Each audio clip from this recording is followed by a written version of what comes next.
Avant de commencer, installez-vous confortablement. Si vous aimez ces histoires calmes pour vous détendre ou vous endormir, pensez à liker la vidéo et à vous abonner à la chaîne.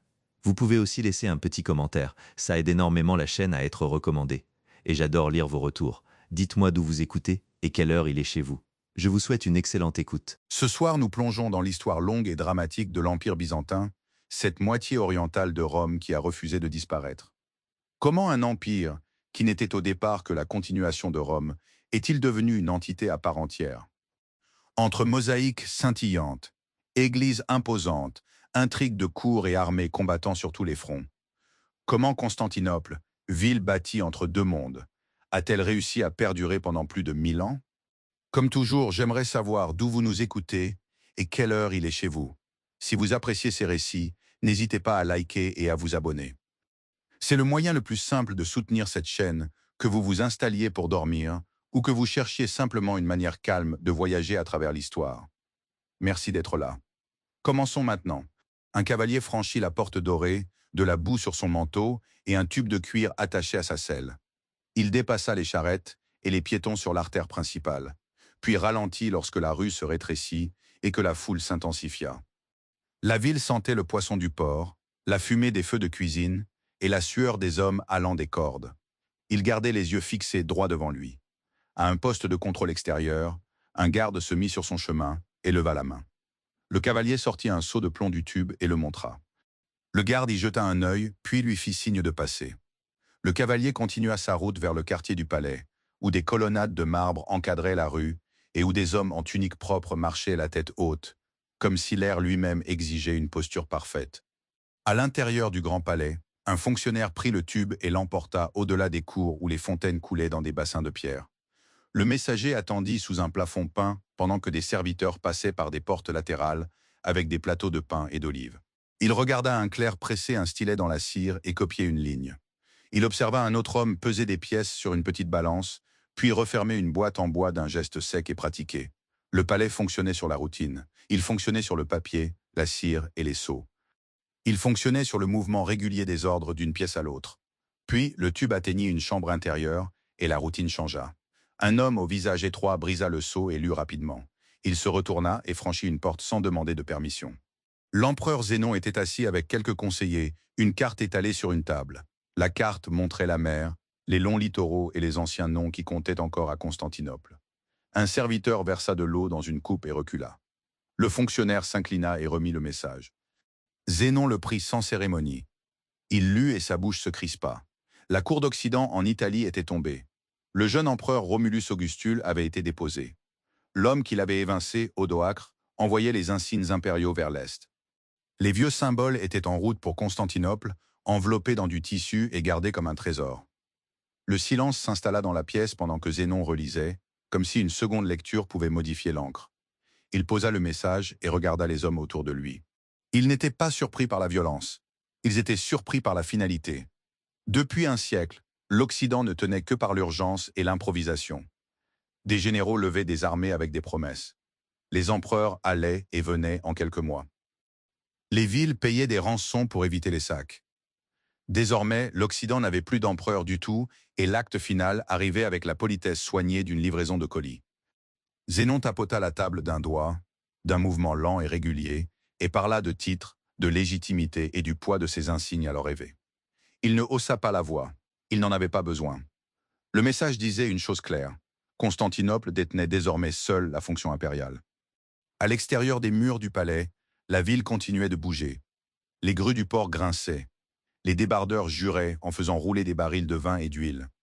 Des boulangers façonnaient la pâte et glissaient des pains dans les fours. À l'hippodrome, les factions se disputaient au sujet des courses passées et de celles à venir. Un homme dans une teinturerie se penchait sur une cuve, taché jusqu'au coude, et écoutait une rumeur disant que l'Occident n'existait plus. Il haussa les épaules. Rome était loin. Sa vie se déroulait à portée de vue des remparts maritimes, et ces remparts tenaient toujours. Il se souciait du prix du pain, des taxes et de savoir si la prochaine cargaison de grains arriverait à temps. Constantinople se souciait aussi de ces choses-là.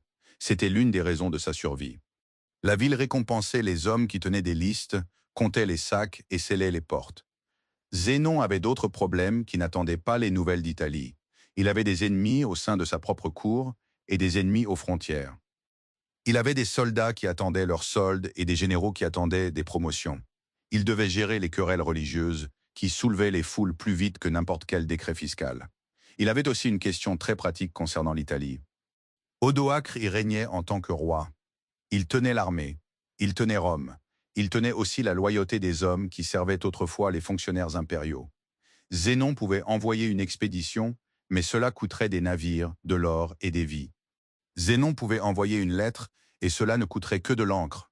Il choisit une troisième option qui correspondait au style de survie oriental. Il choisit de diriger une menace contre une autre.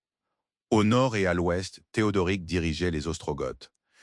C'étaient des soldats aguerris avec famille et chariots, installés précairement sur le territoire impérial.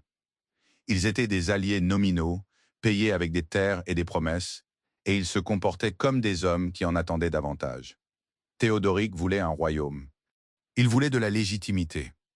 Zénon voulait qu'Odoacre soit chassé d'Italie. Zénon parla à Théodoric comme un homme parle à un autre homme qui convoite un prix. Il offrit à Théodoric l'autorité, une commission et une route qui l'éloignait de Constantinople. Théodoric rassembla son peuple et se mit en marche. La route vers l'ouest se remplit de chariots, de chevaux, d'enfants et d'hommes armés. Leur mouvement ressemblait à la fois à une migration et à une invasion, car c'étaient les deux. Des années plus tard, après des batailles et des négociations, Odoacre fut piégé à Ravenne.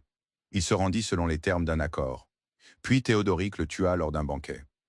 L'histoire revint à Constantinople sous forme de murmures, puis dans des lettres officielles polies dans un langage acceptable. L'Empire obtenait un résultat. L'Italie était tenue par un roi qui revendiquait un mandat romain et qui comprenait aussi que Constantinople le surveillait par-delà la mer. C'est ainsi que l'Empire d'Orient fonctionnait dans l'ombre de l'effondrement. Il tirait des leviers. Il utilisait les titres comme des outils. Il utilisait l'or comme une arme. L'or comptait plus que les discours, car l'or voyageait plus loin que les armées. Le solidus, frappé dans un métal jaune brillant et marqué du visage impérial, passait de main en main à Constantinople, Alexandrie, Antioche et au-delà. Un soldat l'acceptait, un marchand l'acceptait, un chef étranger l'acceptait. L'image de l'empereur sur cette pièce se transformait en nourriture, en armes et en loyauté. Quand l'Occident se morcela en royaume, leurs dirigeants émirent aussi des pièces. Mais beaucoup de ces pièces portaient le fantôme des formes romaines. Certaines portaient le nom d'un empereur d'Orient, parce que ce nom signifiait encore quelque chose sur le marché. Constantinople possédait également un avantage physique. Les murs théodosiens s'élevaient en de longues et épaisses lignes, construits par couches avec des tours permettant aux défenseurs de se déplacer et de tirer. Un homme en patrouille pouvait marcher sur ces murs et voir la mer d'un côté et la terre au-delà de l'autre. Il pouvait voir les petites barques et les grands navires. Il pouvait voir la poussière lointaine sur les routes. Il pouvait voir les signes d'alerte très tôt. Les murs ne garantissaient pas la sécurité. Ils achetaient du temps. Le temps permettait au palais d'envoyer des ordres, de rassembler des troupes, de payer des alliés et de fermer les portes. L'Occident avait aussi de solides murs par endroits, mais il lui manquait la machine centralisée, capable de garder ces murs dotés de personnel et de ravitaillement année après jour. À la mort de Zénon en 491, il laissa une cour qui le détestait et une administration qui fonctionnait toujours. Il laissa également une crise de succession qui aurait pu déchirer l'Empire. Une foule se rassembla à l'hippodrome, impatiente et bruyante, réclamant un dirigeant qui corresponde à leur idée de la légitimité. Dans le palais, les fonctionnaires et les gardes choisirent Anastase, un haut fonctionnaire au tempérament prudent et réputé pour savoir compter l'argent. Il était âgé, avec un visage calme. Il épousa la veuve de Zénon pour renforcer sa légitimité. Puis il s'assit au bureau qui importait et se mit au travail. Les premières années d'Anastase furent marquées par des conflits internes. Les hommes qui avaient bénéficié du règne de Zénon voulaient garder leur pouvoir. Les soldats murmuraient, et la guerre isorienne éclata lorsque des groupes armés résistèrent au nouveau régime. Anastase répondit par une force constante. Il envoya des commandants dans les régions escarpées. Il bâtit des lignes de ravitaillement. Il paya les troupes. Il attendit que la rébellion s'essouffle et la réduisit morceau par morceau. Pendant que les généraux combattaient dans les collines, les clercs de la capitale continuaient d'écrire. Cette division du travail maintenait l'Empire en vie. Des hommes saignaient dans les provinces. Des hommes tamponnaient des documents dans la cité. Les taxes continuaient d'arriver. Anastase se souciait de l'argent avec une franchise qui frisait l'obsession. Il réforma la monnaie, émettant de meilleures petites pièces de cuivre qui facilitaient le commerce quotidien pour les gens ordinaires sur le marché. Il abolit également une taxe détestée sur les commerces et les professions qui avaient poussé les gens à l'endettement et à la corruption. Ces changements ne s'accompagnaient pas de discours sur la miséricorde. Ils venaient avec des ordres, une mise en application et l'attente claire que l'État obtiendrait ses revenus sous une forme réellement efficace. En arrière-plan, Anastase constitua un trésor de réserve. Il le fit lentement, tout en entretenant l'armée. À la fin de son règne, il laissa un surplus massif, compté en solidis empilés et scellés. Un dirigeant peut acheter la paix avec un tel surplus. Un dirigeant peut acheter du temps. Un dirigeant peut aussi acheter une guerre. La guerre arriva de toute façon. En 502, le roi perse Cavade envahit le territoire byzantin. Les deux empires s'observaient par-delà la frontière depuis des siècles, échangeant des coups et des lettres, des prisonniers et des insultes. Dans cette guerre, les troupes perses prirent la ville d'Amida après un siège brutal. Les défenseurs moururent sur les murs et dans les rues. Les survivants furent emmenés en captivité. La nouvelle atteignit Constantinople comme arrivent toujours les mauvaises nouvelles, portées par des hommes fatigués s'exprimant par phrases simples. Les conseillers de l'empereur se réunirent. Des ordres furent envoyés. Anastase mobilisa des troupes et de l'argent et repoussa l'ennemi. La guerre s'étira à travers des marches et des sièges jusqu'à ce qu'une paix soit conclue, puis brisée, puis conclue à nouveau. Anastase répondit comme il répondait à tout. Il bâtit. Il fortifia. Il établit une nouvelle place forte à Dara, près de la frontière, avec des murs, des tours et assez de réserves pour soutenir les troupes. Il donna aux généraux un lieu à tenir. Il donna aussi aux Perses un problème qu'ils auraient à affronter plus tard. À l'intérieur de l'Empire, un autre conflit rongeait la stabilité. La religion était une force constante dans la politique byzantine car elle gouvernait l'identité, la légitimité et la loyauté des cités. Le concile de Chalcédoine avait défini la doctrine au siècle précédent, et beaucoup de gens dans les provinces orientales la rejetaient. Ils débattaient de la nature du Christ en des termes qui semblaient techniques, mais qui portaient la violence dans leur sillage. Les empereurs tentaient de maintenir l'unité, et l'unité avait un prix. Anastase sympathisait avec ceux qui s'opposaient à Chalcédoine, et sa politique s'en ressentait. Les foules à Constantinople réagirent avec colère. Les chrétiens utilisaient les slogans religieux comme ils utilisaient les chants de course, comme des signaux d'appartenance et des menaces envers les ennemis. En 512, l'agitation dans la ville explosa. Les gens se rassemblèrent. Ils crièrent. Ils se frayèrent un chemin dans les rues vers les fonctionnaires et le clergé. Les soldats se tinrent en ligne avec des boucliers, contenant la foule. Anastase apparut en public pour calmer la situation, se montrant comme dirigeant, se montrant comme homme, laissant le peuple voir son visage et mesurer son cran. La tension s'apaisa pour un temps, puis remonta. Un rebelle nommé Vitalien transforma cette tension en une menace militaire. Il rassembla des troupes en Thrace et sur la frontière du Danube, des hommes qui avaient des griefs et des hommes qui voulaient une solde. Il se présenta comme un défenseur de Chalcédoine. Il marcha vers Constantinople avec une armée et utilisa la menace de la violence pour exiger des changements. Il utilisa aussi des navires, amenant une flotte dans les eaux proches de la capitale et forçant le gouvernement à répondre sur terre et sur mer. Le palais ne s'effondra pas. Il négocia, puis combattit, puis négocia encore. Les tribus furent payées, des promesses furent faites. Quand le moment vint, les forces impériales contre-attaquèrent et brisèrent le pouvoir de Vitalien. Les portes de la ville restèrent fermées, la bureaucratie resta intacte. L'Empire resta debout. Ces années semblent chaotiques dans les archives, et elles l'étaient pour ceux qui les vivaient. Un vendeur de poissons sur le marché se souciait de la doctrine quand celle-ci déterminait quel évêque détenait l'autorité et quelle fête serait célébrée. Un soldat se souciait de la doctrine quand celle-ci décidait quel général détenait le commandement et si son unité serait payée. Un noble se souciait de la doctrine quand elle offrait une bannière pour la révolte. Derrière tout cela se trouvait la question centrale de la survie. L'Empire d'Orient avait perdu les provinces occidentales et devait encore nourrir sa capitale, payer ses troupes et contrôler ses fonctionnaires. Il y parvenait grâce à des systèmes qui récompensaient la compétence et punissaient le désordre. Il y parvenait aussi par des méthodes qui semblent froides sur le papier. L'Empire déployait la violence accompagnée de paperasse. Il punissait les rebelles. Il confisquait les propriétés. Il exilait le clergé. Il aveuglait les opposants lors des siècles suivants. L'habitude d'une application stricte prit racine tôt. Elle grandit dans un monde où le moindre retard pouvait tuer une dynastie. Anastase vieillit dans le palais qu'il avait gardé à travers les émeutes et les révoltes. Il passa ses dernières années entouré d'eunuques, de conseillers et de gardes. Des pétitions arrivaient chaque jour. Certaines demandaient des allègements fiscaux. D'autres demandaient l'intervention d'un juge dans un conflit de propriété. D'autres demandaient une grâce. Chaque requête portait un nom, un lieu et un sceau. L'Empire vivait dans ces détails. Dehors, la ville restait éclatante sous le soleil et rude en hiver.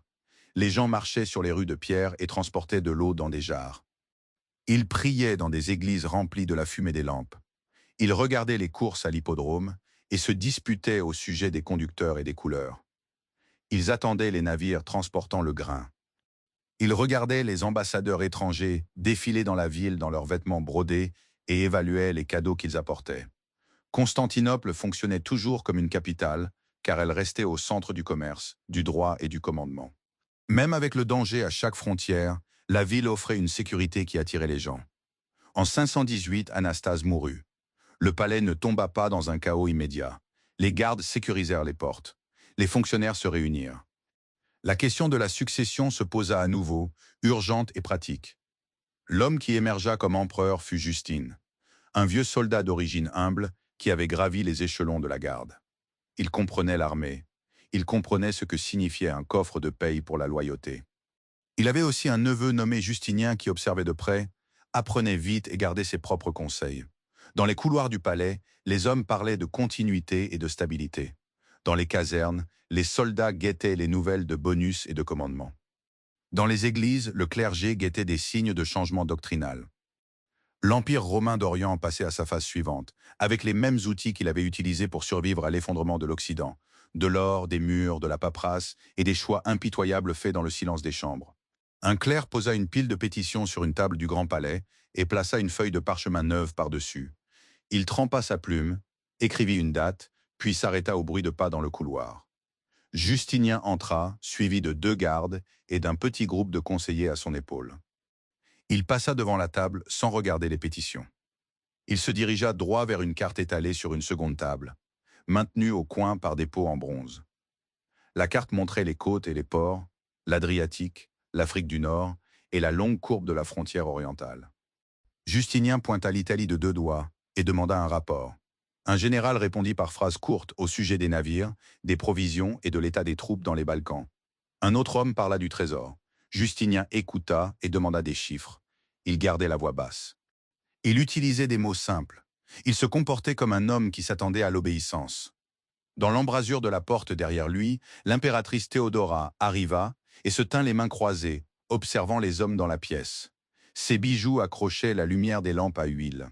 Son visage restait immobile. La pièce s'ajusta autour d'elle, comme si les hommes avaient appris quelles conversations appartenaient devant elle et lesquelles appartenaient ailleurs. Justinien gouvernait par la paperasse et la peur, et il donnait à ses outils l'apparence de l'ordre. Il voulait que les anciens territoires romains reviennent sous son autorité, et il voulait qu'il paie des taxes à son trésor. Il voulait que les routes maritimes soient sûres pour les marchands transportant le grain, l'huile et le genre de produits de luxe qui font sourire les courtisans. Il voulait aussi que le nom de l'empereur soit prononcé avec respect dans des lieux qui appartenaient désormais à des rois. Il envoya des agents avec des lettres et des cadeaux. Il envoya des officiers inspecter les unités et remplacer les commandants. Il envoya des collecteurs de taxes dans des provinces où les gens se plaignaient déjà des impôts. Il surveillait aussi l'Église avec la même attention méticuleuse qu'il accordait à l'armée. Les prêtres et les évêques détenaient un pouvoir réel dans les cités. Ils contrôlaient les foules. Ils portaient la loyauté des quartiers. Justinien les rencontrait dans des pièces qui sentaient l'encens et la cire, et il leur parlait avec le ton calme d'un homme demandant la coopération. Il attendait l'obéissance. Quand il ne l'obtenait pas, il utilisait l'exil, l'emprisonnement et la confiscation. Théodora surveillait aussi ses décisions. Elle avait grandi au plus près des foules et de la violence. Jeune femme, elle avait travaillé au théâtre et dans le monde du cirque, avec des artistes qui devaient sourire sous les cris et les jets d'objets. Au palais, elle apportait cette même conscience de l'humeur et du danger. Elle lisait les visages rapidement. Elle retenait les noms. Elle entretenait son propre réseau de partisans, incluant des membres du clergé et des fonctionnaires de la cour qui devaient leur position à son approbation. En janvier 532, la ville se fractura. Les factions de course de l'hippodrome, les bleus et les verts, avaient transformé leur rivalité en politique et leur politique en combat de rue. Des hommes portaient des gourdins et des couteaux. Ils s'attaquaient mutuellement dans les ruelles, puis disparaissaient dans la foule. Certains furent arrêtés, d'autres condamnés. 2 condamnés survécurent à une exécution ratée et se réfugièrent dans une église. Les factions demandèrent leur grâce. Justinien refusa, puis hésita, et la foule interpréta cette hésitation comme une faiblesse. Le jour des courses, les tribunes se remplirent de cris. L'empereur était assis dans sa loge au-dessus de la piste, entouré de ses gardes. Les chants commencèrent comme une demande, puis devinrent une insulte, puis une menace. « Nika, vainque !» Le mot roula à travers l'hippodrome pendant que les fonctionnaires de l'empereur observaient la masse humaine en dessous. En quelques heures, les foules se déversèrent dans les rues. Des incendies éclatèrent. La fumée s'éleva sur la ville. Les émeutiers s'attaquaient aux symboles de l'autorité. Ils brûlèrent des bâtiments, dont l'église de Sainte-Sophie, et les flammes se propagèrent aux structures voisines. Des hommes traînaient des meubles dans les rues et les brisaient pour s'en servir de combustible. Un groupe prit d'assaut la prison et libéra les détenus qui se joignirent au chaos.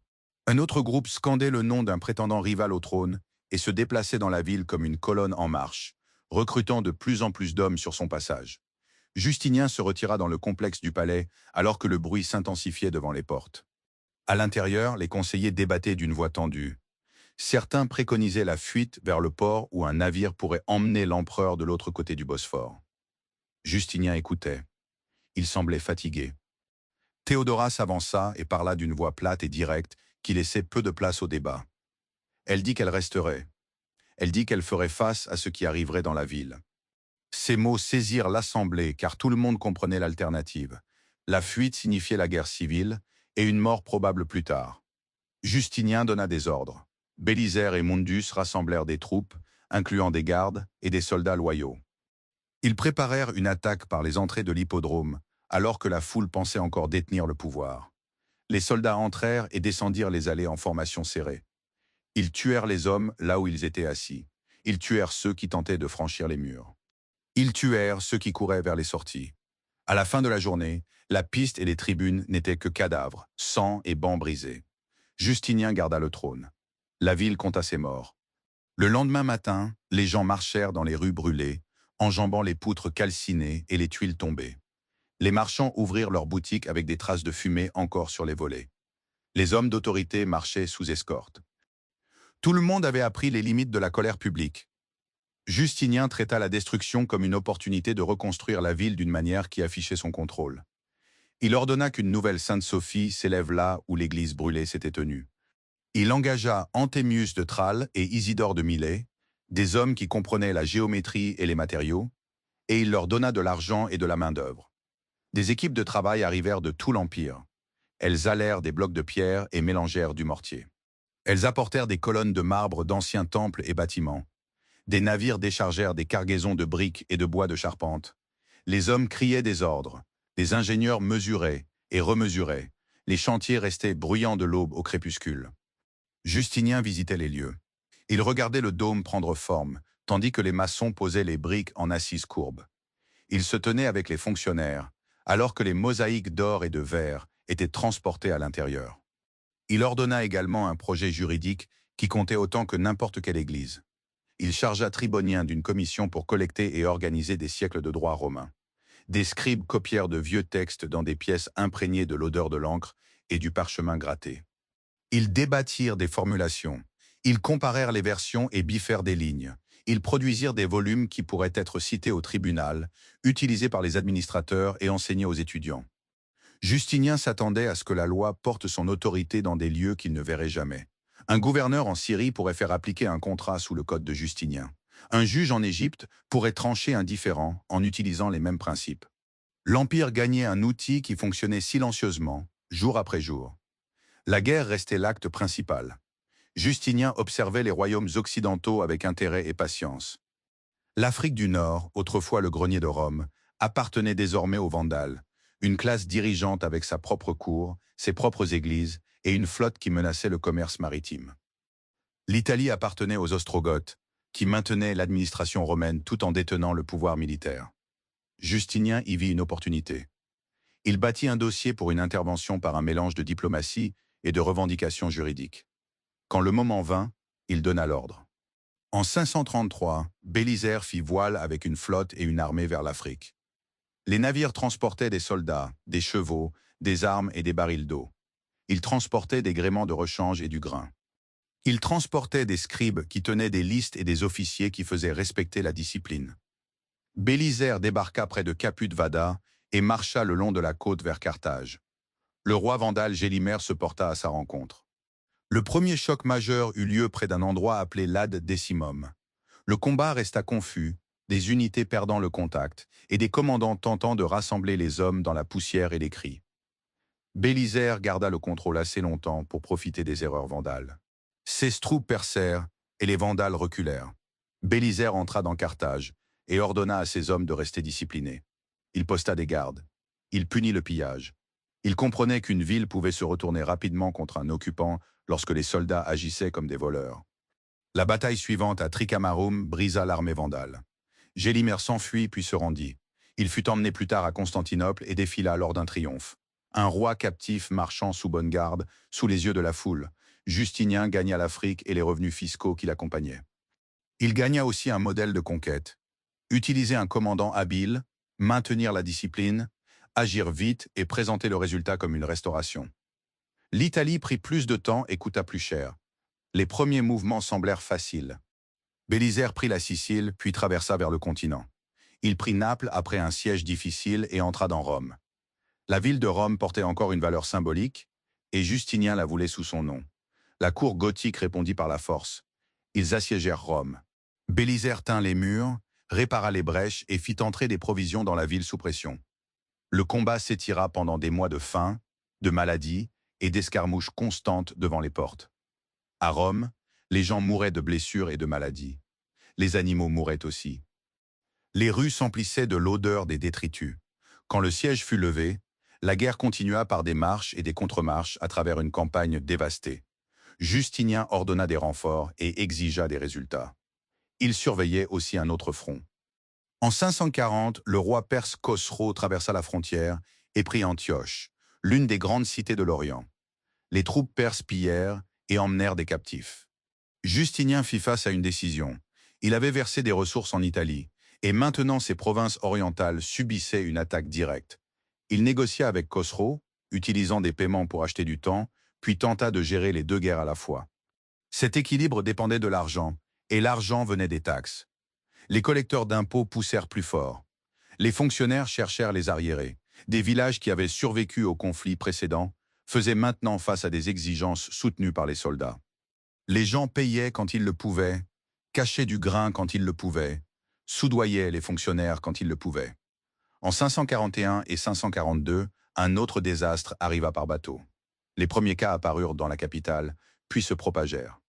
Les gens développaient de la fièvre, certains des gonflements à l'aine ou sous le bras.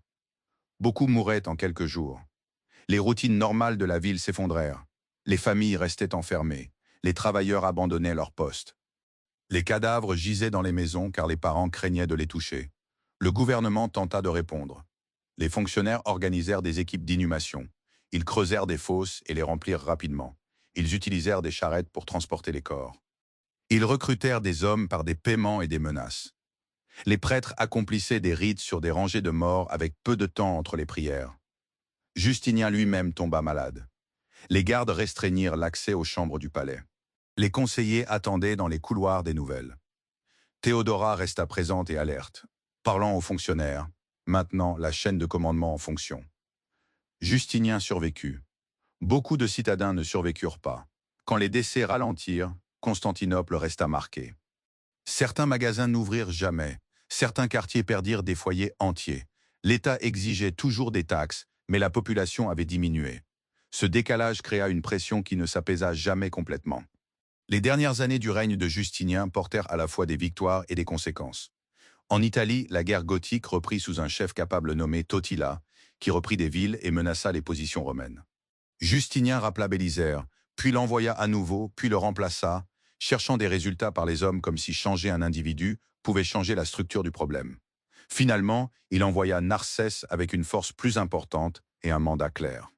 Narsès avança avec prudence, sécurisa les routes et affronta les Goths dans des batailles majeures. La dernière résistance s'effondra, et Justinien put revendiquer l'Italie comme territoire impérial. La revendication semblait nette sur une carte. Sur le terrain, c'était autre chose. De nombreuses villes étaient endommagées, les fermes abandonnées, les routes devenues dangereuses. L'État avait toujours besoin de revenus et de recrues. Justinien faisait aussi face à des problèmes plus proches de la capitale. Des Slaves et d'autres groupes poussaient dans les Balkans, menant des raids et prenant des captifs. Les forteresses avaient besoin de réparations, les garnisons de soldes. L'empereur siégeait dans son palais et émettait des ordres, et chaque ordre exigeait de l'argent et des hommes pour être exécutés. Théodora mourut en 548, et Justinien continua sans elle, plus vieux et plus solitaire, entouré de fonctionnaires qui guettaient ses humeurs et tentaient de deviner sa prochaine exigence. Il assistait aux cérémonies à Sainte-Sophie, sous le grand dôme qu'il avait fait bâtir. Il écoutait les chœurs, regardait les bougies vaciller en rangées. Il quittait l'église, retournait au palais et lisait des rapports sur les pertes, les cargaisons et les disputes.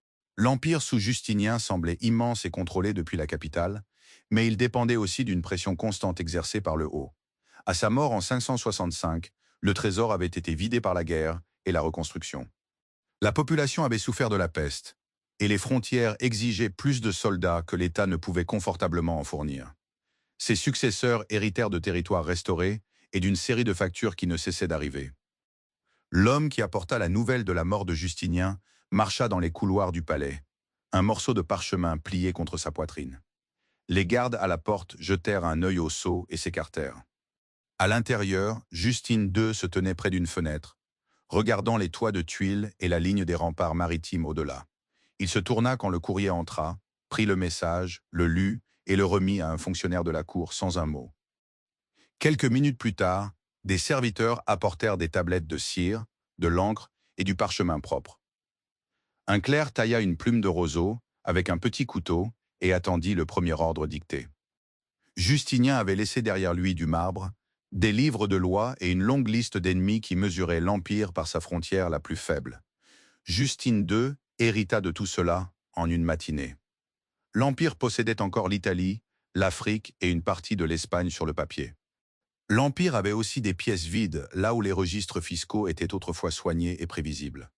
Les hommes du bureau du Trésor ouvrirent les coffres, comptèrent les pièces et inscrivirent les totaux dans des colonnes. Les totaux ne correspondaient pas aux besoins de l'armée. L'armée le savait déjà. Les soldats avaient des familles en ville. Ils parlaient dans les tavernes. Ils écoutaient les rumeurs comme les marins écoutent la météo. En quelques années, la carte commença à changer de nouveau, cette fois d'une manière qui faisait ressembler les conquêtes à un pari perdu. En 568, des bandes de guerriers lombards entrèrent en Italie. Ils arrivèrent à pied et à cheval, avec des armes, des provisions, des familles, des prêtres et des chariots. Ils prirent des villes qui ne pouvaient pas payer de garnison. Ils prirent des champs qui ne pouvaient pas produire de récolte pendant un siège. Les fonctionnaires byzantins de Ravenne envoyèrent des lettres à Constantinople demandant de l'argent et des troupes. Les lettres arrivaient, elles étaient lues. Les fournitures partaient avec un langage prudent et de maigres promesses. Les navires transportaient quelques renforts, puis de moins en moins. Les commandants en Italie tenaient quelques cités côtières et un corridor de territoire, et ils regardaient l'intérieur des terres leur échapper. Dans les Balkans, des cavaliers avares et des pillards slaves traversaient les rivières, brûlaient les villages et emmenaient les gens au bout de cordes. Les officiers impériaux tentaient de rassembler des forces pour les arrêter. Ces forces coûtaient de l'argent. Le trésor restait vide. Justine II fit des choix qui semblaient assurés lors des cérémonies, mais qui paraissaient paniqués lors des réunions privées. Il cessa de payer des subsides à la Perse, puis fit face à l'armée perse à la frontière. Il exigea des résultats de généraux qui travaillaient avec des unités sous-effectives. Il se disputa avec ses conseillers. Il cria, il perdit le sommeil. Son entourage ajusta son ton et observa son visage à l'affût de signes de colère. L'Empire avançait sous un dirigeant qui avait besoin de calme et donnait le contraire. Quand son comportement devint erratique, sa femme Sophie et les hauts fonctionnaires l'écartèrent et élevèrent un général nommé Tibère pour assurer la tâche. C'était une solution de palais, rapide et pratique, avec une formulation juridique pour la rendre propre. Les frontières, elles, se moquaient des formulations juridiques. Maurice, qui succéda à Tibère, tenta de diriger l'État comme un homme équilibrant des comptes. Il combattit sur plusieurs fronts. Il repoussa la Perse à l'est. Il tenta d'arrêter les raids dans les Balkans. Il émit des ordres sur l'approvisionnement et la discipline. Il attendait de l'armée qu'elle endure des privations sur le terrain pour réduire les coûts. Les soldats dormaient dans des camps humides, mangeaient de maigres rations et écoutaient les commandants parler d'économie. Lorsqu'un dirigeant commence à traiter les soldats comme des chiffres, les soldats commencent à traiter le dirigeant comme une cible. En 602, Maurice ordonna aux troupes du Danube de passer l'hiver au-delà du fleuve pour économiser sur le ravitaillement. L'ordre atteignit les camps. Les hommes assis autour des feux débattirent, les officiers tentèrent de faire appliquer le commandement. L'armée refusa, la mutinerie se propagea vite. Les troupes choisirent un chef, un centurion nommé Phocas, et marchèrent vers Constantinople. Maurice tenta de répondre par des mesures de palais. Il envoya des messages et tenta de négocier. Il tenta de sécuriser la ville. La tentative échoua. Phocas entra dans la capitale avec les soldats à sa suite et prit le trône. Maurice s'enfuit avec sa famille de l'autre côté de l'eau, à Chalcédoine. Phocas envoya des hommes à sa poursuite. Ils capturèrent Maurice et le ramenèrent sous garde. Maurice se tenait sur un rivage ou un quai, assez près pour sentir le sel et le goudron, et regarda ses fils être amenés et tués devant lui un par un. Puis les exécuteurs le tuèrent lui aussi. Des soldats qui avaient autrefois juré fidélité se tenaient prêts et regardaient. Certains détournèrent le regard, d'autres fixèrent la scène. Phocas retourna en ville et commença à régner par l'intimidation, récompensant ses alliés, punissant ses rivaux et cherchant des complots dans chaque recoin du palais. De l'autre côté de la frontière orientale, le roi perse Khosrow II reçut les rapports sur le coup d'État et les exécutions. Il avait autrefois été aidé par Maurice lors d'un précédent conflit civil perse. Il avait des raisons de politique et des raisons de fierté. Il rassembla ses commandants et se mit en mouvement. Les armées perses franchirent le territoire byzantin avec l'objectif affiché de restaurer l'ordre et de venger Maurice. L'objectif semblait noble dans les lettres. Le mouvement ressemblait à une conquête sur le terrain. En 603, des villes le long de la frontière tombèrent. Dans les années suivantes, les forces perses poussèrent plus loin, prenant des cités qui avaient résisté pendant des siècles. Les généraux byzantins tentaient de les arrêter pendant que le palais de Constantinople se repliait sur lui-même. Phocas craignait les conspirations plus que l'invasion. Il remplaça les commandants, exécuta les suspects et remplit la cour d'hommes qui lui disaient ce qu'ils voulaient entendre. Les provinces payèrent le prix. Des rapports arrivaient avec des listes de villes capturées, d'unités disparues et de réfugiés inondant les routes. Le palais les lisait, les tamponnait et les classait. Les Perses continuaient de marcher. En 611, ils prirent Antioche. En 613, ils gagnèrent une bataille majeure près de la ville et brisèrent la résistance byzantine dans la région. En 614, les troupes perses entrèrent dans Jérusalem. Ils pillèrent les églises et emportèrent les trésors. Ils prirent la relique connue sous le nom de Vraie Croix et l'envoyèrent à l'Est comme trophée. Le clergé de Constantinople en parla dans ses sermons. Les gens en ville écoutaient, faisaient le signe de croix, puis demandaient si les navires de grains arriveraient toujours. Les navires de grains comptaient car la population de la ville avait encore besoin de son pain quotidien et l'État avait encore besoin d'ordre à l'intérieur des murs.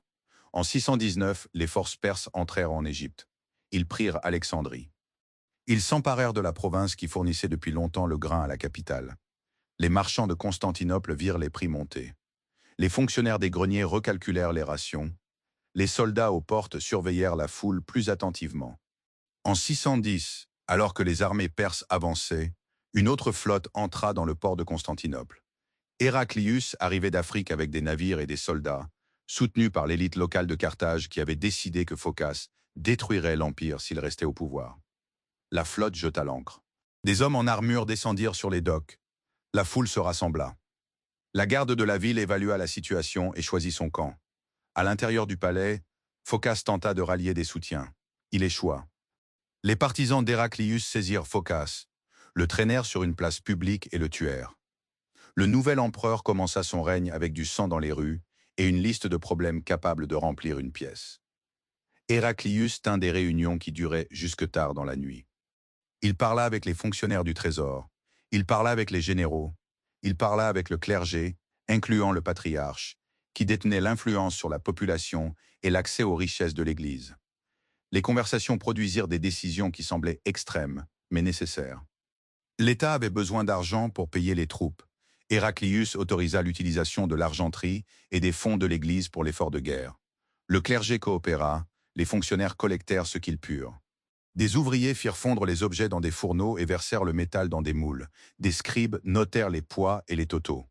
La guerre n'était plus un problème de frontières lointaines, c'était un problème de survie. Héraclius prit une décision qui alarma beaucoup de gens à sa cour. Il choisit de prendre personnellement le commandement de l'armée et de quitter la capitale. Il quitta la ville avec une armée de campagne et marcha vers l'Anatolie, empruntant des routes où les villages étaient endommagés et les champs laissés à l'abandon. Il amena des prêtres et des reliques pour renforcer le moral. Il amena des ingénieurs pour réparer les ponts et gérer l'équipement de siège. Il amena des officiers d'approvisionnement qui gardaient trace du grain, du fourrage et des pièces. L'armée avançait en colonne disciplinée quand elle le pouvait et en groupe dispersés quand le terrain l'y forçait. Héraclius comprit vite que cette guerre se gagnerait à force de marches, d'hivernage et de nouvelles marches, en négociant avec les chefs locaux et en contrôlant les routes qui transportaient la nourriture et les troupes. Il visait les forces perses quand il le pouvait. Il évitait les combats quand il devait préserver ses hommes.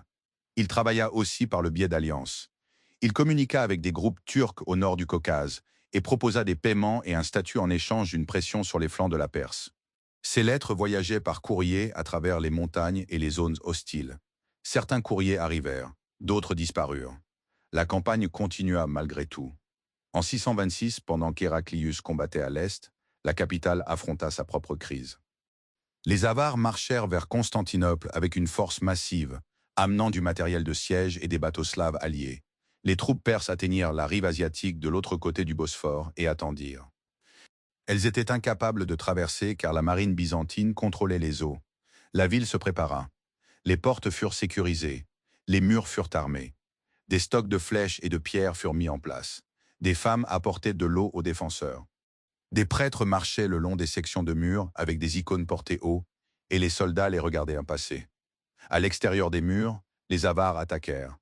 Ils apportèrent des échelles. Ils tentèrent de forcer les portes. Les bateaux slaves se déplacèrent sur l'eau et tentèrent de débarquer des troupes. Les forces byzantines les repoussèrent avec des projectiles et au corps à corps. Les hommes se battaient sur les remparts à la lance et à l'épée. Ils repoussaient les échelles avec des perches. Ils jetaient des rochers. Ils versaient des matières brûlantes sur les assaillants. L'assaut dura des jours. Les défenseurs de la ville tinrent bon. La marine détruisit les bateaux sur l'eau. Sans coordination avec les Perses de l'autre côté du détroit, les Avars ne purent achever l'encerclement. Les Avars se retirèrent. Leur retraite laissa du matériel brisé et des morts dans les fossés. Constantinople restait debout. À l'intérieur de la ville, les fonctionnaires comptaient les provisions restantes et se préparaient pour la menace suivante. Héraclius accentua la pression. En 627, il s'enfonça profondément en territoire perse avec une armée plus réduite, privilégiant la vitesse et la surprise à la taille. Il marcha par temps froid, sur des routes défoncées, avec des troupes qui enveloppaient leurs jambes et leurs mains de tissu. Des éclaireurs chevauchaient en avant. Ils revenaient avec des rapports sur les mouvements perses. L'armée d'Héraclius rencontra une force perse près de Ninive. Le combat eut lieu sur terrain découvert, avec une visibilité parfois limitée par le temps et la poussière. Les unités se rapprochaient, se séparaient et se rapprochaient encore. Les soldats poignardaient et frappaient à bout portant. Des chevaux tombaient, les commandants criaient. Héraclius resta près de l'action. Il se déplaçait avec ses gardes et tentait de garder ses hommes concentrés. Les Perses se retirèrent après de lourdes pertes. Héraclius poussa en avant et menaça le cœur de la Perse. Les nobles Perses se retournèrent contre leur roi. Khosrow II fut écarté et tué.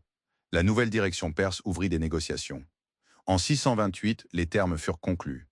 Les forces perses se retirèrent du territoire byzantin. Les villes capturées retournèrent sous contrôle impérial. La vraie croix fut rendue. Héraclius voyagea avec elle plus tard, la ramenant lors d'une cérémonie publique. Les gens regardaient depuis les rues et le seuil des églises pendant que le clergé portait la relique et que l'empereur suivait, habillé pour le rituel et l'apparat. L'Empire avait survécu à une guerre qui avait atteint ses provinces centrales. Il l'avait fait grâce à des finances désespérées, des campagnes acharnées et une stabilité retrouvée au palais après un coup d'État violent. Le coup restait visible. Des villes gisaient, endommagées. De nombreux soldats étaient morts. Des districts entiers à l'Est avaient changé de main plusieurs fois. L'administration impériale revint dans ces lieux et tenta de relancer la collecte des taxes et les tribunaux, comme si la routine pouvait effacer les 20 dernières années. Puis une nouvelle série de rapports commença à arriver du sud. Des forces arabes, nouvellement unies sous l'islam, sortaient d'Arabie et entraient dans les zones frontalières. Les premiers raids semblaient familiers, les troupes frontalières envoyaient depuis des siècles. Ces raids augmentèrent en échelle et en coordination. Les commandants en Syrie envoyèrent des demandes de renforts. Héraclius n'avait presque rien à leur donner. L'armée s'était battue contre la Perse pendant une génération. Les unités étaient en sous-effectif, les chevaux étaient rares. Le trésor avait été étiré par des années de mesures d'urgence. En 634 et 635, des batailles eurent lieu à travers la Syrie. Des villes se rendirent après négociation. D'autres résistèrent et furent prises. En 636, les forces byzantines se rassemblèrent près de la rivière Yarmouk pour arrêter l'avance. L'armée incluait des troupes régulières et des contingents alliés. Les officiers se disputèrent sur le déploiement. La bataille se déroula sur plusieurs jours. Les Byzantins firent face à des adversaires mobiles qui utilisaient efficacement la cavalerie et maintenaient la pression. La ligne byzantine rompit, les soldats s'enfuirent, beaucoup moururent dans la poursuite ou tombèrent dans des ravins. La défaite ouvrit la Syrie à la conquête. Héraclius reçut la nouvelle alors qu'il était au nord, et le rapport devait contenir des listes de pertes, des noms de commandants et ces phrases courtes qui signalent une catastrophe. Il repartit vers la capitale et s'arrêta à Antioche. Il regarda la ville qu'il avait autrefois regagnée et qu'il risquait de perdre à nouveau. Il ordonna l'évacuation des fonctionnaires et déplaça ce qu'il put du trésor. Il se retira.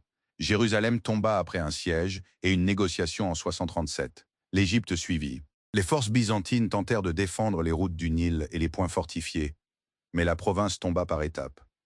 Alexandrie se rendit en 642. Les réserves de grains passèrent aux mains des nouvelles autorités. Constantinople ajusta son réseau d'approvisionnement une fois de plus, s'appuyant davantage sur l'Anatolie et la mer Noire. L'Empire rétrécissait à vue d'œil. Les habitants de la capitale regardaient toujours les courses.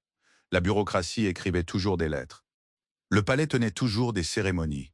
Au-delà des murs, la carte avait changé. Héraclius vieillit durant ces années. Ses cheveux devinrent gris, sa santé se détériora. Il passa plus de temps dans des pièces où les conseillers parlaient doucement et où l'odeur des remèdes se mélangeait à la fumée des lampes. Il avait des fils de différentes épouses, et des factions se formèrent autour d'eux. Les courtisans surveillaient la question de la succession comme des vautours surveillent une route. Les victoires de l'empereur contre la Perse restaient réelles, mais elles semblaient lointaines à mesure que de nouvelles défaites arrivaient. À sa mort en 641, l'Empire conservait sa capitale, son cœur anatolien et des parties des Balkans et de l'Italie. Il avait perdu la Syrie, la Palestine et l'Égypte, les provinces qui nourrissaient le trésor et l'armée. L'État réagit par des mesures pratiques. Il réorganisa les districts militaires en Anatolie pour soutenir la défense locale et réduire le coût des longues campagnes. Il déplaça les ressources vers les flottes et les positions fortifiées. Il s'appuya de nouveau sur les remparts et la marine. Les fonctionnaires qui géraient ces changements ne parlaient pas de destin. Ils parlaient de rations, de recrutement, de navires et de soldes. L'Empire avait survécu à la chute de l'Occident, à la peste, à la guerre civile, à l'occupation perse et au siège de sa capitale. Il faisait maintenant face à un voisin doté d'un élan et d'une discipline nouveau, et il avait moins de provinces pour financer sa résistance. Les hommes qui dirigeaient Constantinople comprenaient le schéma. Une crise arrivait, l'État resserrait son attention, il dépensait ce qu'il avait, il exigeait l'obéissance, et il survivait une année de plus. Le premier ordre partit alors que la ville sentait encore le brai brûlé du dernier assaut en mer. Un messager l'emporta du palais aux gardes de la porte, puis au bureau du port, puis aux clercs qui tenaient les listes des biens de l'Église. Constantinople avait survécu au siège de 717 et 718 grâce à des choix difficiles et une météo impitoyable. Léon, le nouvel empereur, avait pris le trône soutenu par ses soldats, alors que l'ennemi était devant les murs. Les troupes arabes campaient du côté des terres avec tentes et bétail, et leurs flottes remplissaient les eaux. Les défenseurs verrouillèrent les portes et rationnèrent la nourriture. Puis ils portèrent des pierres sur les murs et empilèrent les flèches en ballots. La nuit, les sentinelles parcouraient les tours avec des lampes couvertes de tissu pour rester discrètes. La marine attendit le bon moment, puis sortit avec des tubes et des pompes pulvérisant un liquide brûlant sur les navires ennemis. Le bois prit feu instantanément. Des hommes sautèrent à l'eau. Certains coulèrent sous le poids de leur armure, d'autres s'agrippèrent aux débris et furent ramassés plus tard comme prisonniers. L'hiver arriva et rendit le siège pire encore pour les assaillants. Les animaux moururent, les soldats grelottaient dans des vêtements trempés. Quand les Bulgares frappèrent le camp arabe par le nord, les attaquants durent combattre sur un sol transformé en boue. La ville endura. Au printemps, l'ennemi se retira. Les rues se remplirent d'à nouveau. Les marchands rouvrirent leurs étals. Les prêtres célébrèrent des services d'action de grâce. Léon écoutait les prières, observait la foule et jugeait l'humeur du peuple aussi soigneusement qu'un rapport de frontières. Il avait un empire meurtri entre les mains et il avait besoin d'obéissance. Il avait aussi besoin d'une explication qui calmerait le public lors de la prochaine crise. Léon choisit les églises. La capitale et les provinces étaient remplies d'images. Le Christ peint sur des panneaux de bois, la Vierge sur fond d'or, des saints en mosaïque au-dessus des portes, des anges en fresque sous les arches. Les gens les touchaient, les embrassaient, les portaient en procession dans les rues et les champs. Certains soldats portaient de petites icônes dans des bourses sous leur armure. Certains marins les clouaient à leurs mâts. Certaines mères les tenaient au-dessus d'un enfant fiévreux. Léon regarda ces images et il vit des foules se mouvoir sous leur influence. Il vit des moines et des évêques agir comme des gardiens, décidant quelles images étaient saintes et lesquelles étaient suspectes, décidant qui y avait accès et qui non. Il vit aussi un empire qui avait perdu la Syrie, la Palestine et l'Égypte, et il vit les armées arabes pressées encore aux frontières. Il émit un ordre qui changea la vie quotidienne de chaque ville dotée d'une église. Les fonctionnaires devaient retirer et détruire les icônes des lieux de culte public. Le clergé devait cesser d'encourager leur vénération. La police et l'armée feraient respecter l'ordre. Le message voyagea sous forme d'encre sur parchemin et d'instructions criées aux portes des cités. À Constantinople, des ouvriers grimpèrent aux échelles pour atteindre une icône au-dessus de la porte de bronze du complexe palatial. Une foule se rassembla et leur cria dessus. Quelqu'un jeta une pierre. Un homme sur l'échelle perdit l'équilibre et tomba. Les soldats intervinrent avec boucliers et gourdins. Les gens s'enfuirent. Certains furent attrapés et emmenés. Le lendemain, l'échelle remonta et l'image fut retirée. La politique ne trancha pas l'empire comme un couteau propre. Elle se répandit comme une bagarre de barres de table en table. Par endroits, les évêques locaux coopérèrent et dirent à leurs fidèles d'obéir. Ailleurs, les moines verrouillèrent les portes des églises et se tinrent devant les icônes, les bras en croix. Dans certaines villes, les soldats arrivèrent, brisèrent les portes et traînèrent les hommes par les cheveux. Les icônes furent emportées et brûlées dans les cours. Les panneaux de bois craquaient dans le feu, les feuilles d'or s'enroulaient et noircissaient. La fumée montait sur des quartiers où l'on avait prié pendant des années. L'État saisit les terres et propriétés monastiques et redirigea les revenus vers le trésor et l'armée. Les clercs firent l'inventaire des coupes d'argent, des chandeliers et des reliquaires. Ils notèrent les totaux sur des tablettes et scellèrent les entrepôts. Certains évêques perdirent leur siège. Certains moines furent arrêtés et envoyés en prison, enchaînés. D'autres s'enfuirent dans les montagnes et vécurent dans des grottes ou de petits villages où des familles compatissantes les nourrissaient. Léon avait des partisans qui l'approuvaient et des opposants qui craignaient sa politique. Il utilisa les méthodes de tout empereur. Il récompensa la loyauté par des postes, il punit la résistance par l'exil et les saisies de biens. Il devait aussi garder l'armée concentrée, car elle gardait les murs et marchait aux frontières. Tout conflit civil affaiblissant la discipline pouvait tourner au désastre à la prochaine bataille. La violence à la frontière ne s'arrêtait pas pour la théologie. Les forces arabes testaient les défenses orientales année après année, cherchant des failles dans les cols de montagne et les plaines. Dans les Balkans, des groupes slaves s'installaient dans les zones abandonnées et pillaient quand l'occasion se présentait. L'État répondit en réorganisant ses ressources restantes en districts militaires.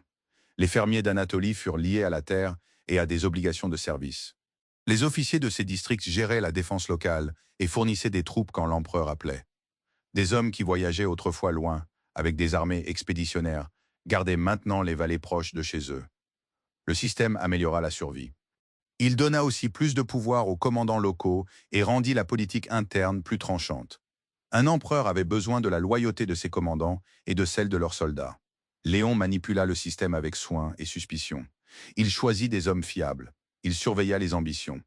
Il éleva aussi son fils, Constantin, pour hériter de la tâche avec une éducation dure à la violence et à l'administration. Quand Constantin prit le pouvoir, il traita le conflit sur les images comme un problème nécessitant une solution décisive. Il le traita aussi comme un test d'autorité. En 641, un rival nommé Artavaste s'empara de Constantinople pour un temps et se présenta comme un protecteur des icônes. Ses partisans tenaient des sections de la ville et utilisaient l'église comme base. Constantin rassembla des troupes loyales, revint et reprit la ville après des combats dans les rues et aux portes. Une fois au palais, il punit les perdants en public. Il fit aveugler Artavaste, il exila ou exécuta les meneurs. Il agit vite pour restaurer le contrôle des unités de garde. Quand il s'en prit aux institutions qui soutenaient ses ennemis, il cibla les monastères et les moines opposés à sa politique iconoclaste. Certains monastères furent fermés, d'autres convertis en casernes ou entrepôts. Certains moines furent forcés de signer des déclarations de conformité. D'autres défilèrent dans la ville en guise d'avertissement. Constantin tint un concile en 654 à Hieréa, de l'autre côté de l'eau, et fit passer des condamnations officielles de la vénération des icônes. Les évêques signèrent les décrets. Les scribes les copièrent. Les courriers les portèrent aux centres provinciaux. Les églises reçurent l'ordre de retirer les images et de les remplacer par des croix ou de simples décorations. Certains artisans vivant de la fabrication d'icônes perdirent leur gagne-pain et durent trouver un autre travail. Certains continuèrent en secret, fabriquant de petits panneaux dissimulables sous les vêtements ou dans une jarre. Constantin se battit aussi. Ces guerres comptaient car elles prouvaient sa légitimité auprès de l'armée. Il fit campagne contre les forces arabes en Anatolie, menant des raids et contre-raids le long de la frontière. Il fit campagne contre les Bulgares au nord, menant les troupes à travers les cols et les rivières. Il bâtit et rebâtit des fortifications. Il déplaça des populations pour renforcer les zones stratégiques, relocalisant des familles d'une région à une autre sous bonne garde. Une famille pouvait se réveiller dans un village côtier et s'entendre dire d'emballer ce qu'elle pouvait porter pour marcher vers un nouvel établissement à l'intérieur des terres. L'État émettait des ordres et les faisait appliquer par les soldats. Ce genre de contrôle empêcha l'effondrement de l'Empire, mais il créa une colère qui couva pendant des décennies. Constantin mourut en 775 après des années d'efforts. L'Empire restait intact. Les frontières tenaient toujours. Le conflit interne sur les images restait inachevé, attendant un dirigeant ayant besoin d'une coalition différente. Irène arriva au centre du pouvoir par mariage, puis y resta par la force et la patience. Originaire d'Athènes, elle apprit vite la politique de palais. Après la mort de son mari Léon IV, elle assura la régence pour leur fils Constantin VI, encore jeune. Irène rencontra les ministres, les généraux et les évêques. Elle écouta les rapports sur l'armée et les factions de la ville. Elle rencontra aussi les partisans des icônes et utilisa leur réseau. En 687, elle convoqua un concile à Nicée et rétablit la vénération des icônes comme politique officielle. Les intérieurs des églises changèrent d'à nouveau. Les peintres et les mosaïstes reprirent le travail. Les images du Christ et des saints réapparurent sur les murs et les panneaux. Ceux qui avaient caché des icônes les ressortirent. Les prêtres célébrèrent des cérémonies pour les réinstaller. Irène gagna le soutien de nombreux membres du clergé et de nombreux citadins. Elle fit aussi face à un sérieux problème. Son fils grandissait et voulait le pouvoir réel. L'armée le surveillait. Certains généraux préféraient un dirigeant masculin menant les campagnes en personne. Les courtisans changeaient d'allégeance comme ils le faisaient d'habitude. Irène traita le problème comme une menace pour sa survie. En 797, elle ordonna que son fils soit saisi. Les gardes le firent prisonnier dans le complexe palatial. Ils l'aveuglèrent. Il ne s'en remit pas. Irène régna seule ensuite, entourée de conseillers qui la louaient en public et calculaient leurs chances en privé. En Occident, les conséquences arrivèrent avec cérémonie et acier. Rome avait son propre évêque, ses propres besoins politiques et ses propres craintes sécuritaires. Le pape dépendait d'alliés locaux et subissait la pression des Lombards et d'autres puissances en Italie. Il observait aussi Constantinople de loin et jugeait la légitimité par la théologie autant que par la politique. Irène régnait en tant qu'empereur unique. Les dirigeants occidentaux traitèrent ce fait comme une opportunité. En l'an 800, le jour de Noël, le pape couronna Charlemagne empereur à Rome. L'acte eut lieu dans une église remplie de membres du clergé et d'hommes armés. La couronne fut posée sur la tête de Charlemagne devant l'autel. Les gens crièrent des acclamations. Le message était brutal. L'Occident revendiquait à nouveau un titre impérial sous un roi franc. Cette revendication créa une compétition. Elle approfondit aussi la méfiance entre les élites grecques et latines. Constantinople possédait toujours la puissance et la richesse, et elle détenait toujours la langue du droit romain et de l'administration. Elle faisait maintenant face à une cour occidentale, se présentant comme une source rivale d'autorité impériale. La diplomatie continua. Les envoyés voyagèrent. Des cadeaux furent échangés. Les textes étaient écrits avec des formulations prudentes, cachant le mépris derrière les titres honorifiques. Le conflit sur les icônes revint au IXe siècle, car les empereurs continuaient de changer et chaque nouveau dirigeant avait besoin d'une base de soutien. Léon Phée prit le trône en 813 après des défaites militaires et des troubles politiques. Il subit la pression d'une armée qui voulait de l'ordre et des victoires. Il fit aussi face à des factions religieuses utilisant la question des icônes comme point de ralliement. Léon rouvrit les politiques iconoclastes. Les fonctionnaires retournèrent dans les églises et retirèrent à nouveau les images. Les évêques soutenant les icônes furent déposés. Des moines furent arrêtés, certains battus, d'autres exilés sur des îles reculées où les gardes pouvaient les surveiller et où s'échapper exigeait un bateau. L'État utilisa les prisons. L'État utilisa les confiscations. L'État utilisa la même tenue de fichier que pour les taxes et les rôles de troupes. Une personne pouvait perdre un monastère et voir cette perte consignée d'une écriture soignée. Michel II puis Théophile succédèrent. La mise en application continua avec une intensité variable. Théophile y prit un intérêt personnel. Il tint des audiences, il ordonna des châtiments. Il utilisa le ridicule autant que la force, transformant l'humiliation publique en arme. Il combattit aussi les forces arabes et tenta de maintenir la défense frontalière. Il avait besoin de l'armée. Il avait besoin de revenus. Il avait besoin d'unité dans la capitale. Le conflit iconoclaste rendait l'unité difficile, et Théophile traita l'opposition comme une menace sécuritaire. À la mort de Théophile en 842, sa veuve Théodora devint régente pour leur jeune fils Michel III. Elle tenait le palais entre ses mains comme Irène l'avait fait, avec un cercle étroit de conseillers et un contrôle strict des nominations. Théodora choisit de mettre fin au conflit d'une manière favorisant les icônes et le clergé qui les soutenait. En 843, elle rétablit la vénération des icônes et rendit ce changement public et permanent. Une procession traversa Constantinople, les icônes portées haut. Le clergé marchait en vêtements de cérémonie. Les fonctionnaires marchaient avec eux. Les soldats gardaient la route. Les foules bordaient les rues. Les gens tendaient la main pour toucher les panneaux lors de leur passage. Le gouvernement émit des proclamations. Les églises restaurèrent à nouveau les images. Les murs de la cité restèrent les mêmes, la mer resta la même, mais à l'intérieur, l'image officielle de la sainteté revint au visage peint et au fond d'or. Théodora utilisa cette décision pour renforcer sa coalition et stabiliser la régence. Elle savait aussi que l'Empire n'avait plus d'énergie à gaspiller dans une guerre interne sans fin. Le trésor avait besoin de revenus prévisibles. L'armée avait besoin d'une paye prévisible. La frontière avait besoin d'attention. La lutte iconoclaste avait consumé des décennies et beaucoup étaient fatigués d'une manière très concrète. Un boutiquier voulait des clients, un fermier voulait une récolte, un soldat voulait des bottes et des rations. La réalité de cette période réside dans la paperasse. Un empereur pouvait changer la doctrine tout en exigeant que les collecteurs d'impôts livrent les mêmes totaux. Un évêque pouvait dénoncer les images le matin et demander une exemption pour les terres de l'Église l'après-midi. Un général pouvait crier des slogans sur la foi et négocier une alliance matrimoniale avec les familles mêmes qu'il accusait d'hérésie l'année précédente. L'Empire restait en vie malgré ses contradictions, parce que ses institutions continuaient de fonctionner. Les clercs écrivaient, les juges tenaient audience, les capitaines de navires chargeaient des cargaisons, les soldats montaient la garde et marchaient quand on le leur ordonnait. Les empereurs utilisaient la religion comme levier parce qu'elle mobilisait les gens, mais cela exposait aussi à quel point les gens pouvaient être dangereux une fois mobilisés. La guerre des images prit fin officiellement en 843, mais le souvenir resta.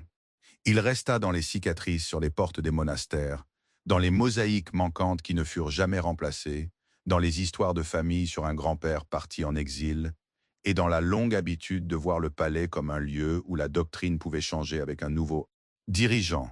L'Empire avança vers le siècle suivant avec ses icônes restaurées, ses rivaux multipliés et ses frontières toujours contestées par des hommes, se souciant fort peu de ce qui était accroché au mur d'une église.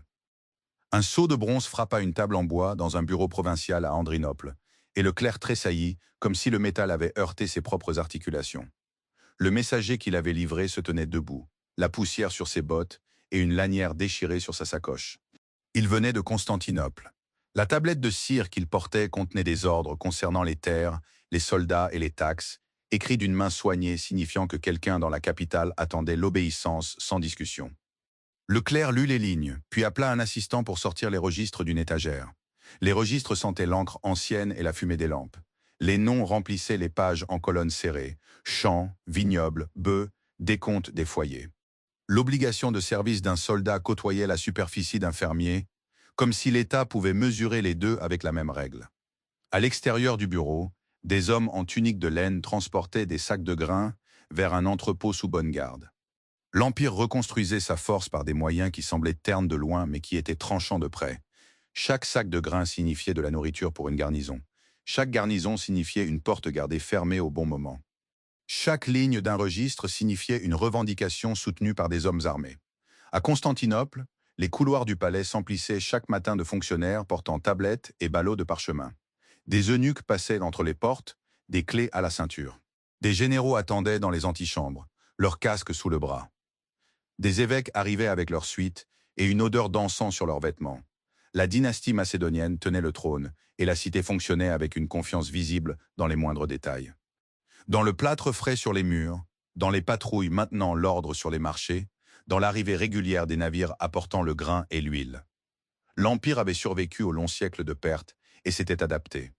Les districts militaires d'Anatolie fournissaient des troupes vivants, près de leurs terres assignées. Des hommes pouvant être convoqués sans avoir à traîner une armée à travers la moitié du monde.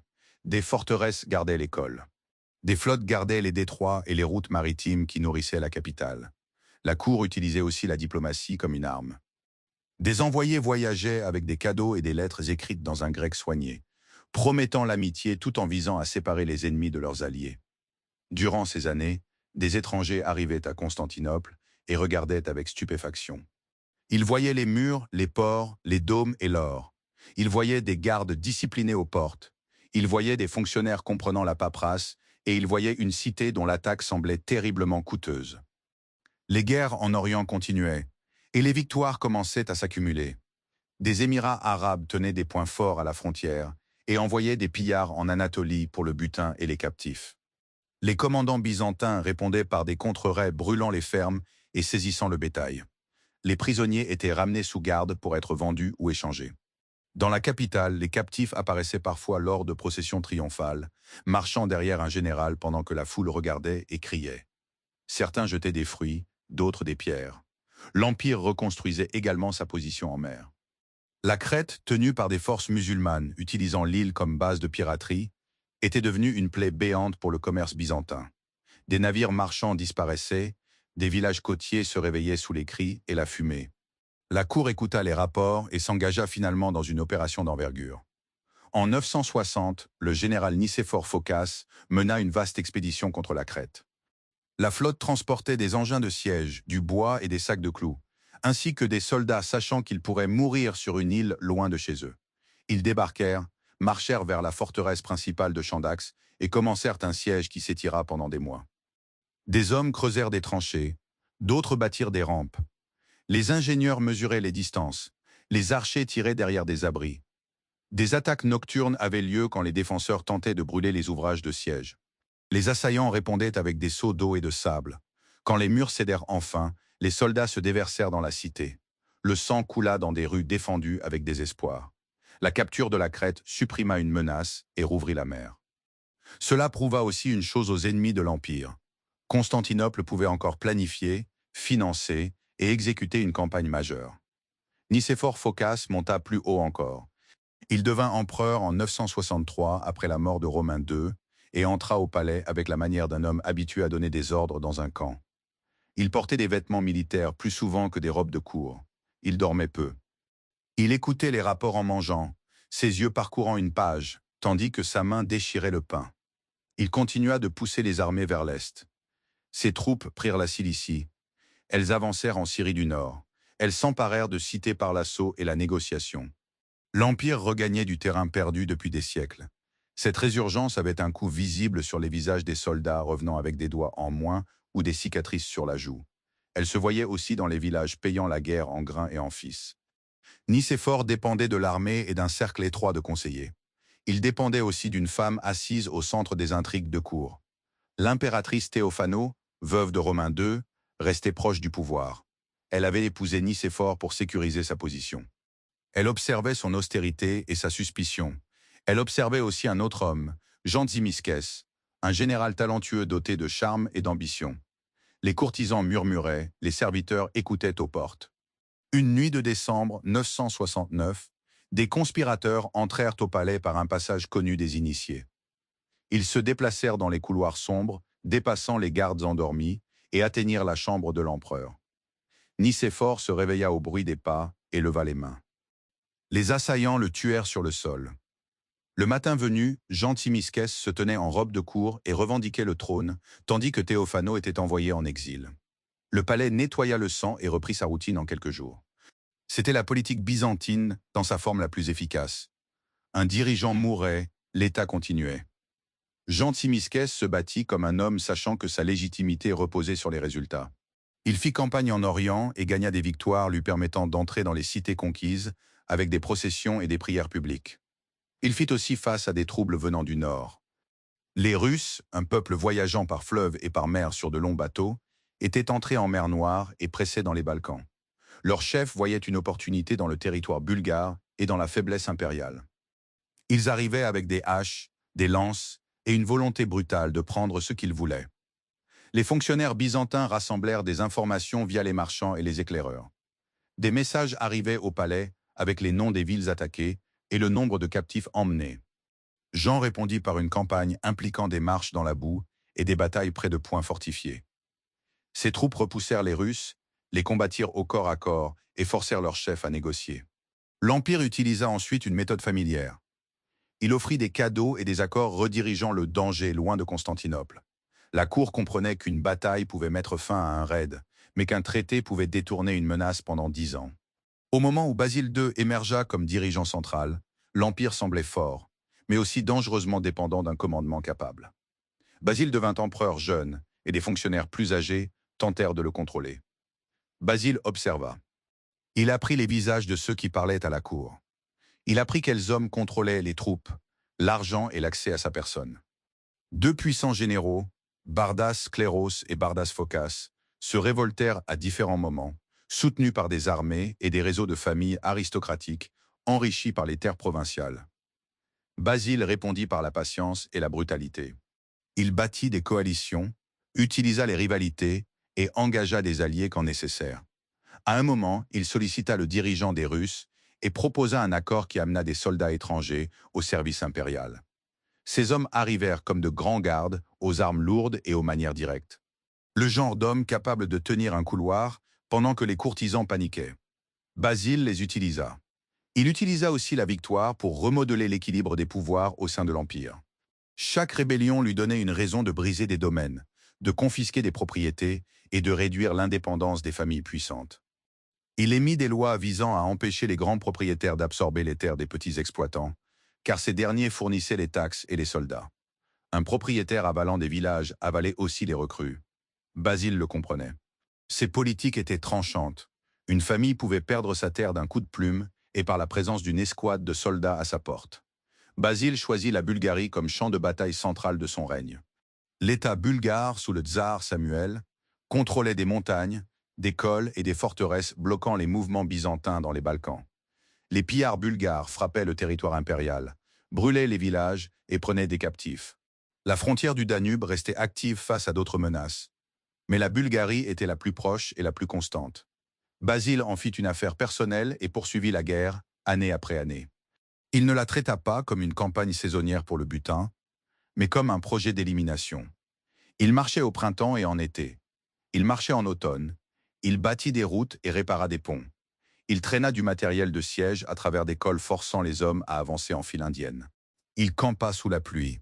Il dormait sous une tente avec des gardes dehors. Il mangeait ce que l'armée mangeait. Quand ses troupes subissaient des revers, il punissait les commandants et les remplaçait. Quand des villes résistaient, il les assiégeait. Il coupait les lignes de ravitaillement. Il attendait que la faim fasse son œuvre. La guerre remplit les registres de dépenses et les cimetières de cadavres. Le moment décisif survint en 1014 au col de Clydion. Samuel avait fortifié la route avec des terrassements et des barrières en bois pour bloquer l'avance de Basile. L'armée byzantine arriva et évalua les défenses. Les ingénieurs examinèrent le terrain. Les officiers débattirent des routes. Basile ordonna des attaques qui échouèrent d'abord et coûtèrent des vies. Puis, un détachement trouva un sentier contournant la position bulgare. Un itinéraire à travers un terrain accidenté, exigeant effort et silence. La force de flanc émergea derrière la ligne de Samuel et attaqua. Les défenseurs bulgares s'effondrèrent sous la pression frontale et arrière. Des hommes jetèrent leurs boucliers et s'enfuirent. D'autres combattirent et moururent sur place. Les troupes de Basile capturèrent des milliers d'hommes. La suite révéla l'approche de Basile envers la guerre conçue comme mode de gouvernement. Il ordonna que les prisonniers soient divisés en groupes et aveuglés, laissant un seul homme borgne dans chaque groupe pour guider les autres. Les soldats exécutèrent la tâche avec des couteaux et des fers brûlants. Les hommes aveugles trébuchaient, saignaient et criaient. Ils furent renvoyés vers la Bulgarie. Quand Samuel vit ses troupes revenir dans cet état, il s'effondra et mourut peu après. Basile continua. Il prit forteresse après forteresse. Il accepta les redditions. Il déplaça les populations. Il nomma des administrateurs. En 1018, la Bulgarie tomba sous contrôle impérial. Basile y entra en tant que souverain. Il émit des ordres sur les taxes et l'organisation de l'Église. L'Empire gagnait du territoire, des recrues et une frontière nord sécurisée. Basile gagna aussi une réputation qui voyagea loin. On parlait de lui avec crainte dans les régions rebelles. À Constantinople, on parlait de lui avec soulagement car la longue guerre avait pris fin par une victoire. La vie dans la capitale sous le règne de Basile mêlait étrangement célébrations et menaces. La ville accueillait des cérémonies avec bannières et chœurs, tandis que l'armée tuait et marchait au-delà de l'horizon. Au palais, des diplomates de terres lointaines attendaient des audiences. Ils apportaient des cadeaux. Ils présentaient des lettres.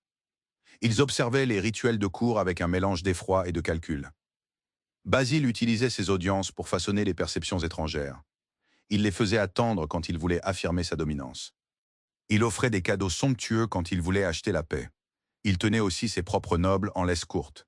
Les familles puissantes apprirent la prudence. Elles parlaient avec précaution. Elles se mariaient dans les bons cercles. Elles évitaient les démonstrations d'ambition. Les eunuques et les fonctionnaires au service de Basile gagnaient en influence, car ils dépendaient de l'empereur et n'avaient pas de base de pouvoir indépendante.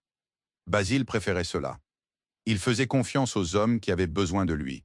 Il préférait aussi les résultats au charme. Les courtisans espérant de la chaleur trouvaient un dirigeant donnant des ordres avant de quitter la pièce. Le succès militaire de Basile reposait sur un État capable de nourrir les armées et de déplacer l'argent. La collecte des taxes continuait intensément. Les fonctionnaires inspectaient les villages et évaluaient les obligations.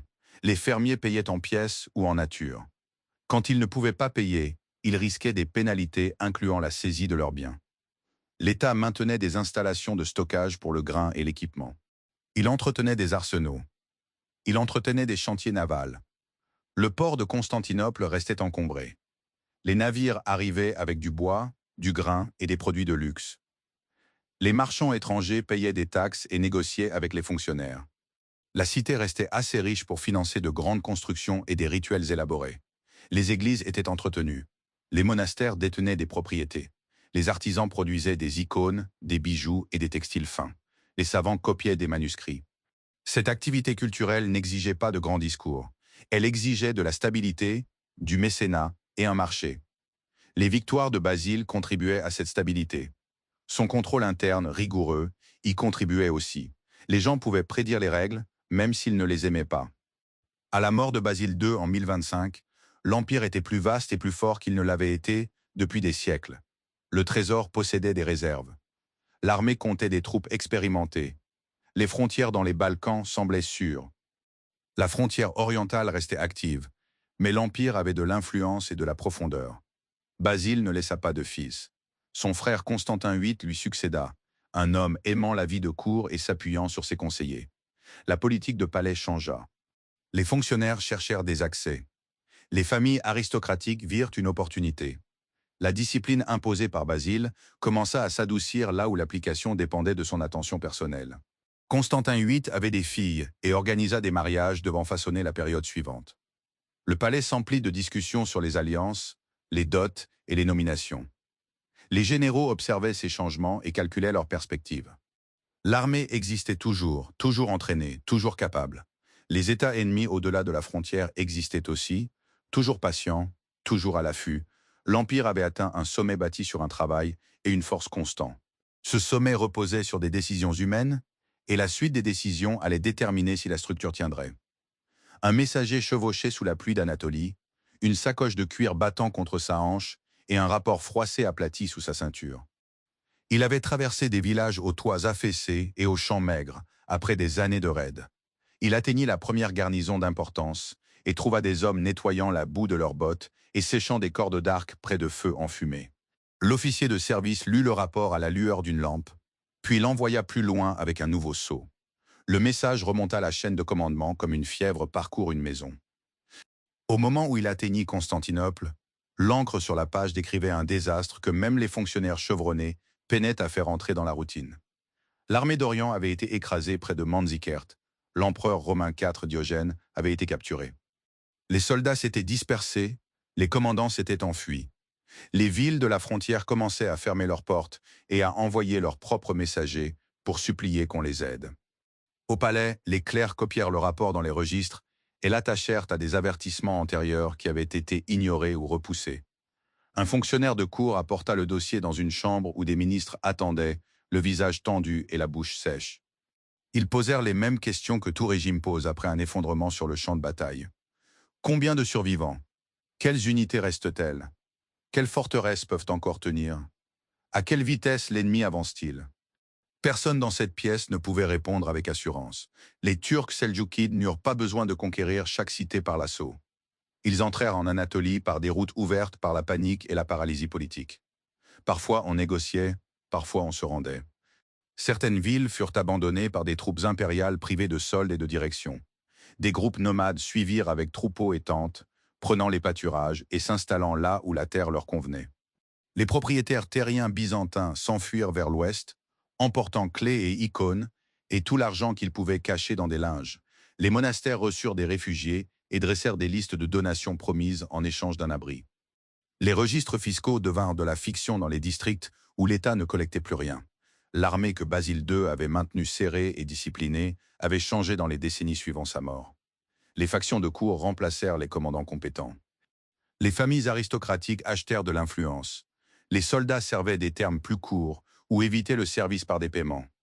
Le trésor saignait par les dépenses de la cour et par l'habitude de résoudre les problèmes avec des cadeaux. À Constantinople, les fonctionnaires portaient toujours de la soie et tenaient toujours des cérémonies, tandis qu'à l'extérieur des murs, des hommes avec des arcs et une cavalerie légère parcouraient le plateau qui avait autrefois fourni à l'Empire ses recrues et son grain. Le palais répondit avec les armes qu'il connaissait le mieux. L'intrigue, le mariage, les titres et les poursuites judiciaires déguisées en politique. Romain IV revint de captivité et trouva son trône pris par des rivaux. Il fut capturé à nouveau, cette fois par son propre peuple, et ils l'aveuglèrent. L'Empire avança sous la famille Doukas, puis tituba sous une série de dirigeants, dépensant plus d'énergie pour leur survie au palais que pour la défense des frontières. Dans les rues, on achetait toujours du pain, du poisson et du vin. Dans les couloirs, les ministres classaient toujours des papiers. L'État existait encore, mais l'État avait perdu prise sur le terrain qui comptait. L'Anatolie était le cœur du pays, rempli de villes, de terres agricoles et de soldats. Sa perte ne sembla pas dramatique en un seul jour dans la capitale. Elle le fut à travers 100 petits rapports arrivés trop tard et auxquels on répondit avec trop peu. En 1081, un homme nouveau entra au palais avec une posture de soldat et un regard affamé. Alexis Comnène prit le trône après avoir traversé la capitale soutenu par ses troupes et ses puissants parents. Il ne prétendit pas que la situation était stable. Il traita l'Empire comme un corps sur une table nécessitant une chirurgie immédiate, avec des instruments rudimentaires. Les Normands pressaient à l'ouest, menés par Robert Guiscard. Des hommes en cotte de mailles et casques qui combattaient avec discipline et venaient avec des prétentions à la légitimité impériale par des liens de mariage. Les Péchénègues et d'autres groupes menaçaient les Balkans. Les Turcs tenaient une grande partie de l'Anatolie. Alexis avait besoin d'argent, de troupes et d'alliés. Il commença par dépouiller le palais de ses illusions. Il plaça sa famille à des postes clés. Il utilisa sa mère et sa femme comme opératrices politiques, leur assignant des tâches impliquant pot de vin, nomination et négociation avec l'Église. Il regarda aussi le trésor et prit des décisions qui auraient offensé les empereurs précédents, croyant encore en une grandeur sans limite. Il dévalua la monnaie puis tenta des réformes. Il saisit les objets précieux de l'Église pour financer la guerre via des accords écrits et signés sous pression. Il émit des exigences fiscales et les fit appliquer par des officiers portant l'épée à la ceinture. Les gens obéissaient car l'alternative signifiait la prison, la confiscation et la faim. Alexis fit aussi quelque chose qui allait remodeler la Méditerranée. Il demanda de l'aide à l'Occident. Il envoya des envoyés au pape et aux cours occidentales, demandant des mercenaires et de l'assistance contre les Turcs. La requête voyagea dans un monde qui avait ses propres ambitions. Quand les chefs occidentaux entendirent parler de Jérusalem et de la Terre Sainte, ils y virent une opportunité. Un pape pouvait appeler à un pèlerinage armé et gagner de l'autorité. Un chevalier pouvait gagner des terres et un statut. Un fils cadet pouvait gagner un avenir. La réponse arriva par vagues. Les premiers groupes atteignant le territoire byzantin incluaient des bandes mal organisées qui pillaient sur leur passage. Alexis répondit par un mélange d'hospitalité et de contrôle. Il les nourrit quand possible. Il les fit traverser le Bosphore rapidement. Il posta des troupes pour limiter les dégâts. Quand les principaux chefs croisés arrivèrent, des hommes titrés avec des suites armées, Alexis les reçut lors d'audiences formelles et leur demanda de prêter serment. Il voulait que les territoires capturés reviennent sous contrôle impérial. Il voulait de la coopération. Les chefs croisés jurèrent, car ils avaient besoin de ravitaillement et de passage, et parce que l'or et le cérémonial de Constantinople les impressionnaient. Les serments ne créèrent pas la confiance, ils créèrent un contrat temporaire. La première croisade combattit à travers l'Anatolie et en Syrie, et les Byzantins regagnèrent quelques cités le long de la côte, et en Anatolie occidentale, alors que les croisés affaiblissaient les forces turques.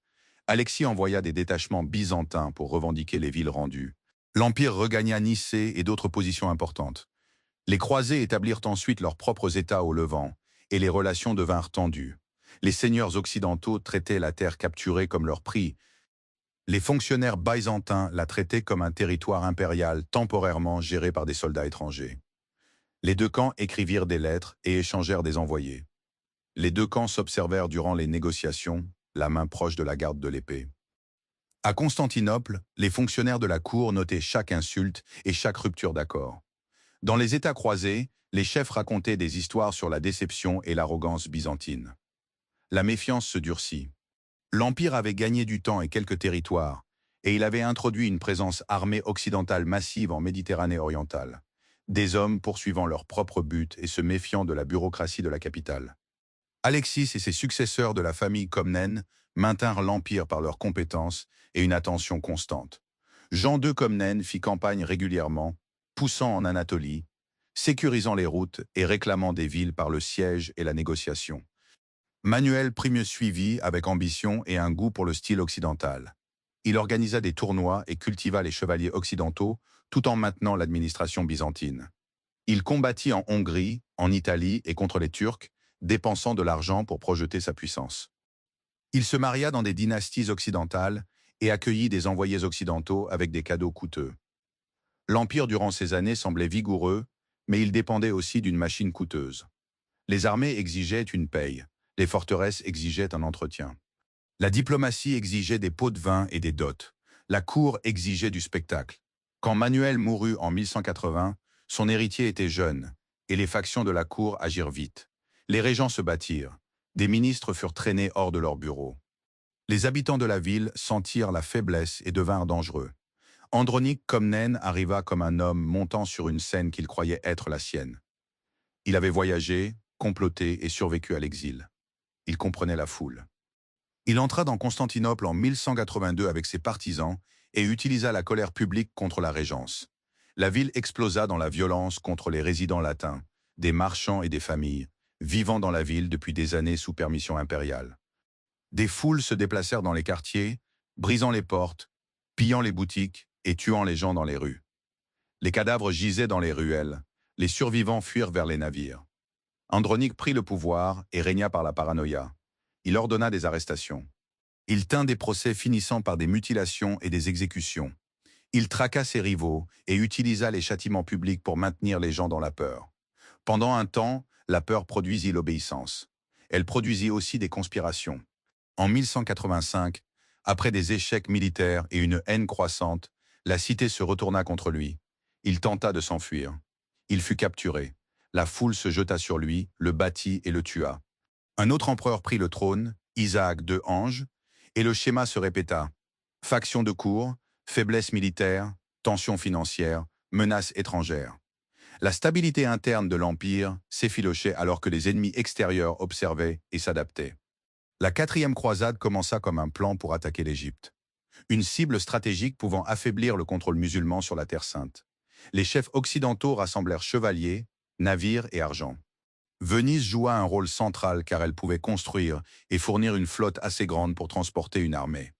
Les Vénitiens négocièrent un contrat, les croisés promirent un paiement. Quand les croisés arrivèrent à Venise, ils étaient moins nombreux que prévu et leurs fonds étaient insuffisants.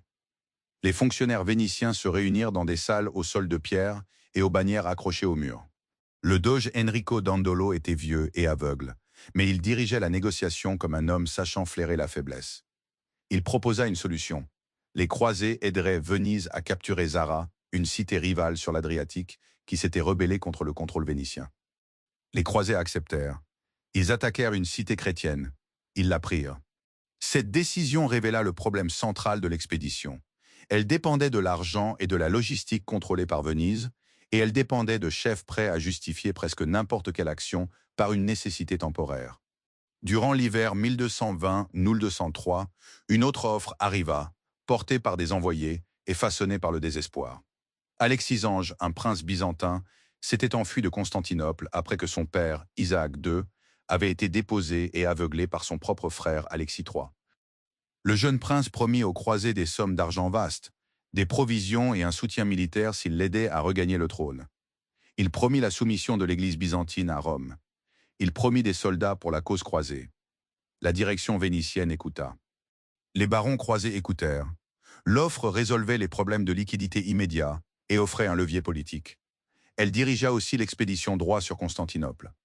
La flotte fit voile vers l'est et apparut devant les murs de la grande cité en 1203. Le spectacle lui-même comptait. Des rangées de mâts hauts, des boucliers peints, des bannières claquant au vent, les rames battant l'eau. Les citoyens s'entassèrent sur les remparts maritimes et regardèrent. Certains crièrent, d'autres fixèrent la scène en silence. Au palais, Alexis III pesa ses options et choisit la lâcheté. Il s'enfuit de la ville avec le trésor, laissant derrière lui un gouvernement effondré. Les croisés forcèrent l'entrée par une combinaison d'assauts navals et de pression terrestre. Ils percèrent une section du mur et allumèrent des incendies qui se propagèrent dans les quartiers résidentiels. La fumée monta. Les gens portaient des enfants et des ballots dans des rues étouffées par la cendre. Le clergé tenait des icônes et tentait de calmer les foules. Les croisés réinstallèrent Isaac II sur le trône, malgré sa cécité, et placèrent le jeune Alexis IV à ses côtés comme co-empereur. Le nouveau régime devait de l'argent qu'il ne pouvait produire. Le palais exigea des taxes et des confiscations. Les fonctionnaires saisirent l'argenterie des églises. Ils saisirent les biens des riches foyers. Ils exigèrent des emprunts forcés. La population en voulait aux nouveaux dirigeants et en voulait à l'armée étrangère campée à l'extérieur, puis à l'intérieur de certaines parties de la cité.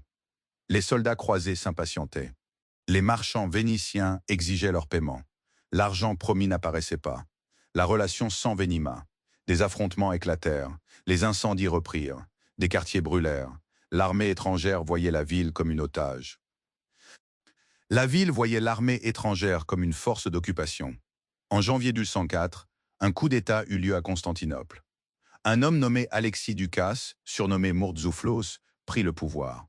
Il avait un sourcil épais et une manière brute qui plaisait à ceux qui voulaient un défenseur fort. Il écarta Alexis IV. Le jeune co-empereur fut emprisonné puis tué. Isaac II mourut peu après. Le nouveau dirigeant prépara un siège. Il renforça les murs. Il ordonna des patrouilles. Il tenta de rallier la cité. Les croisés et les Vénitiens répondirent en décidant que la ville elle-même paierait. Ils tinrent conseil dans les tentes et sur les navires, et parlèrent ouvertement de partage. Ils écrivirent des accords divisant les futures dépouilles et territoires. Ils planifièrent comme des hommes organisant une vente de succession. L'assaut commença en avril 204. Les navires vénitiens s'approchèrent des remparts maritimes avec des tours en bois construites sur les ponts. Marins et soldats grimpèrent aux cordes et aux échelles sous les tirs de projectiles. Les défenseurs jetèrent des pierres et tirèrent des flèches. Les premières attaques échouèrent. Des hommes tombèrent à l'eau. Certains se noyèrent, d'autres furent repêchés et tués sur le champ. Les croisés se regroupèrent. Ils attaquèrent à nouveau. Une brèche s'ouvrit. Une fois que quelques hommes eurent pied, d'autres suivirent. Ils se répandirent sur les murs et ouvrirent les portes aux forces terrestres. La défense s'effondra par sections. Alexis Mourtzouflos s'enfuit durant la nuit, laissant la ville face aux assaillants sans commandement central. Ce qui suivit ressembla à un désastre contrôlé. Les forces croisées et vénitiennes se déversèrent dans les rues et commencèrent le pillage. Les soldats s'introduisirent dans les maisons et saisirent tout ce qui pouvait être emporté. Ils arrachèrent les tissus des murs et prirent l'argent sur les tables. Ils saisirent les bijoux des femmes et les bagues des morts. Ils forcèrent les portes des églises à la recherche de reliques et d'or. À Sainte-Sophie, des hommes grimpèrent sur les autels, arrachèrent les ornements et emportèrent calices et icônes. Des chevaux furent menés dans les espaces sacrés, car les soldats avaient besoin d'un endroit pour les bêtes et se moquaient de la révérence locale. Le feu se propagea de nouveau car les pillards utilisaient des torches et les défenseurs tentaient des ultimes résistances dans les quartiers denses. La fumée montait sur la ville en colonnes épaisses. Les gens fuirent vers les monastères, vers les cours cachées, vers n'importe quel lieu dont la porte pouvait être barricadée. Certains furent traînés dehors malgré tout. Certains furent tués devant leur famille. Certaines furent violées. La violence dura plusieurs jours. Quand elle s'apaisa, la ville semblait dépouillée. De nombreuses maisons étaient vides, les portes brisées. Les rues étaient jonchées de poteries cassées et de tissus déchirés. Des chiens se disputaient des restes. La capitale de l'Empire, la cité qui avait survécu au siège et aux troubles civils pendant 8 siècles, avait été prise par une armée prétendant combattre pour le Christ. Les conquérants établirent un empire latin à Constantinople. Ils installèrent un nouvel empereur, Baudouin de Flandre, et divisèrent les postes entre nobles occidentaux. Venise prit les ports clés et des parties de la ville, sécurisant ses avantages commerciaux par des chartes écrites et des gardes armés. Les fonctionnaires et aristocrates grecs s'enfuirent et formèrent des États successeurs. Un groupe se rassembla à Nicée en Anatolie, un autre tint l'Épire à l'ouest, un autre tint Trébizonde sur la côte de la mer Noire. C'étaient des fragments d'un gouvernement brisé, dirigé par des hommes transportant leurs titres impériaux comme des bagages sauvés d'une maison en flammes. À Constantinople, le nouveau régime latin luttait. Il manquait de ressources, il manquait de loyauté locale. Il faisait face à des voisins hostiles. La ville elle-même avait perdu sa population et sa richesse. De nombreux artisans s'étaient enfuis. De nombreux marchands évitaient le port. Les dirigeants latins dépendaient d'un soutien occidental qui arrivait en quantité limitée. La situation devint une longue occupation marquée par la pénurie, la fragilité politique et les menaces constantes. La trahison de 1204 ne vint pas d'un seul méchant ou d'un seul moment. Elle vint d'une chaîne d'incitations et de décisions. Une croisade assemblée sans argent adéquat. Un contrat négocié par Venise exigeant paiement. Un détournement vers Zara prouvant que les chefs attaqueraient des chrétiens si c'était utile. Un prince byzantin offrant argent et soumission de l'Église en échange d'un trône. Une direction vénitienne impatiente de punir Constantinople pour les conflits passés et de sécuriser sa dominance commerciale. Des seigneurs croisés avides de terre et de butin. Des dirigeants byzantins qui s'enfuyaient ou se battaient entre eux alors que les murs faisaient face au siège. La somme de ces choix produisit une scène qui ne semblait simple qu'une fois accomplie. Des navires aux remparts, des échelles, du feu, des pillards dans les églises. Une capitale vidée de son trésor. Les ruines ne mirent pas fin à l'histoire byzantine. Elles fixèrent les conditions de son acte final. Les États successeurs en exil continuèrent de revendiquer la légitimité. Ils collectèrent des taxes là où ils le pouvaient. Ils recrutèrent des soldats. Ils négocièrent avec les Turcs et les puissances occidentales. Dans les années à venir, l'un de ces États reviendrait et reprendrait la ville. Mais la ville ne retrouverait jamais sa force d'antan. Constantinople resterait précieuse et elle resterait vulnérable. L'Empire avait été frappé en son centre par des hommes récitant les mêmes prières dans une langue différente, et les dommages durèrent plus longtemps que n'importe quel siège mené par un ennemi extérieur. Un petit groupe d'hommes se glissa par une poterne près des murs des Blachernes, juste avant l'aube, et marcha le long d'un sentier étroit vers l'eau. Ils ne portaient aucune bannière. Ils portaient une lettre scellée à la cire et une bourse de pièces pour les bateliers. Derrière eux, Constantinople était à moitié vide. Par endroits, des rues entières, autrefois bondées d'ateliers et de foyers, étaient désertes. L'Empire latin tenait toujours la cité de nom, mais la cour latine peinait à payer ses soldats et à remplir ses greniers. Un entrepôt vénitien était gardé, tandis que les maisons voisines restaient abandonnées, fenêtres condamnées. Sur la rive asiatique, l'État grec successeur de Nicée rassemblait ses forces sous des dirigeants portant des titres impériaux et utilisant les bureaux impériaux comme si la capitale leur appartenait toujours. En 1261, cette longue préparation se transforma en action. Michel Paléologue, qui dirigeait Nicée, avait des troupes près de la ville et des éclaireurs surveillant le port. Une nuit, un détachement s'approcha silencieusement des murs de terre, tandis que la force principale latine et de nombreux marins vénitiens étaient absents pour une expédition. Les Grecs entrèrent par un point faible, prirent le contrôle des portes clés et repoussèrent les défenseurs latins lors d'escarmouches courtes et violentes qui finirent en cris et en fuites dans les rues. Les résidents latins s'enfuirent vers le port. Certains atteignirent les navires. D'autres furent capturés. Quand Michel entra dans Constantinople, Il le fit avec cérémonie, car le cérémonial comptait. Mais le spectacle autour de lui montrait la condition réelle de son prix. Les églises étaient endommagées, les quartiers comptaient bien moins d'habitants qu'autrefois. Le trésor était presque vide. L'Empire était revenu dans sa capitale et avait trouvé une cité nécessitant des réparations, pierre par pierre, toit par toit, registre par registre. Le régime paléologue conserva les titres et les rituels, mais fit face à des ennemis de tous côtés avec des ressources limitées.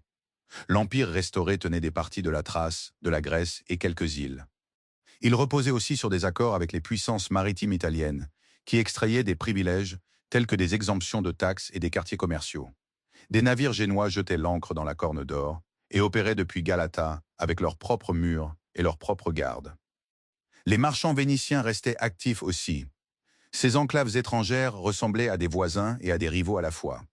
Au palais, les fonctionnaires se disputaient sur les tarifs et les contrats militaires, pendant que la campagne à l'extérieur des murs devenait dangereuse. Des groupes turcs en Anatolie étendaient leur territoire par des raids, des traités et des sièges. Ils prenaient des villes qui avaient été byzantines depuis des siècles. Ils plaçaient des garnisons. Ils collectaient des taxes. Les commandants byzantins écrivaient des rapports décrivant les nouvelles pertes en termes simples et demandant de l'argent et des hommes qui arrivaient rarement. Dans les Balkans, les dirigeants serbes et bulgares poussaient leurs propres revendications. Les guerres civiles au sein de Byzance empirèrent la situation.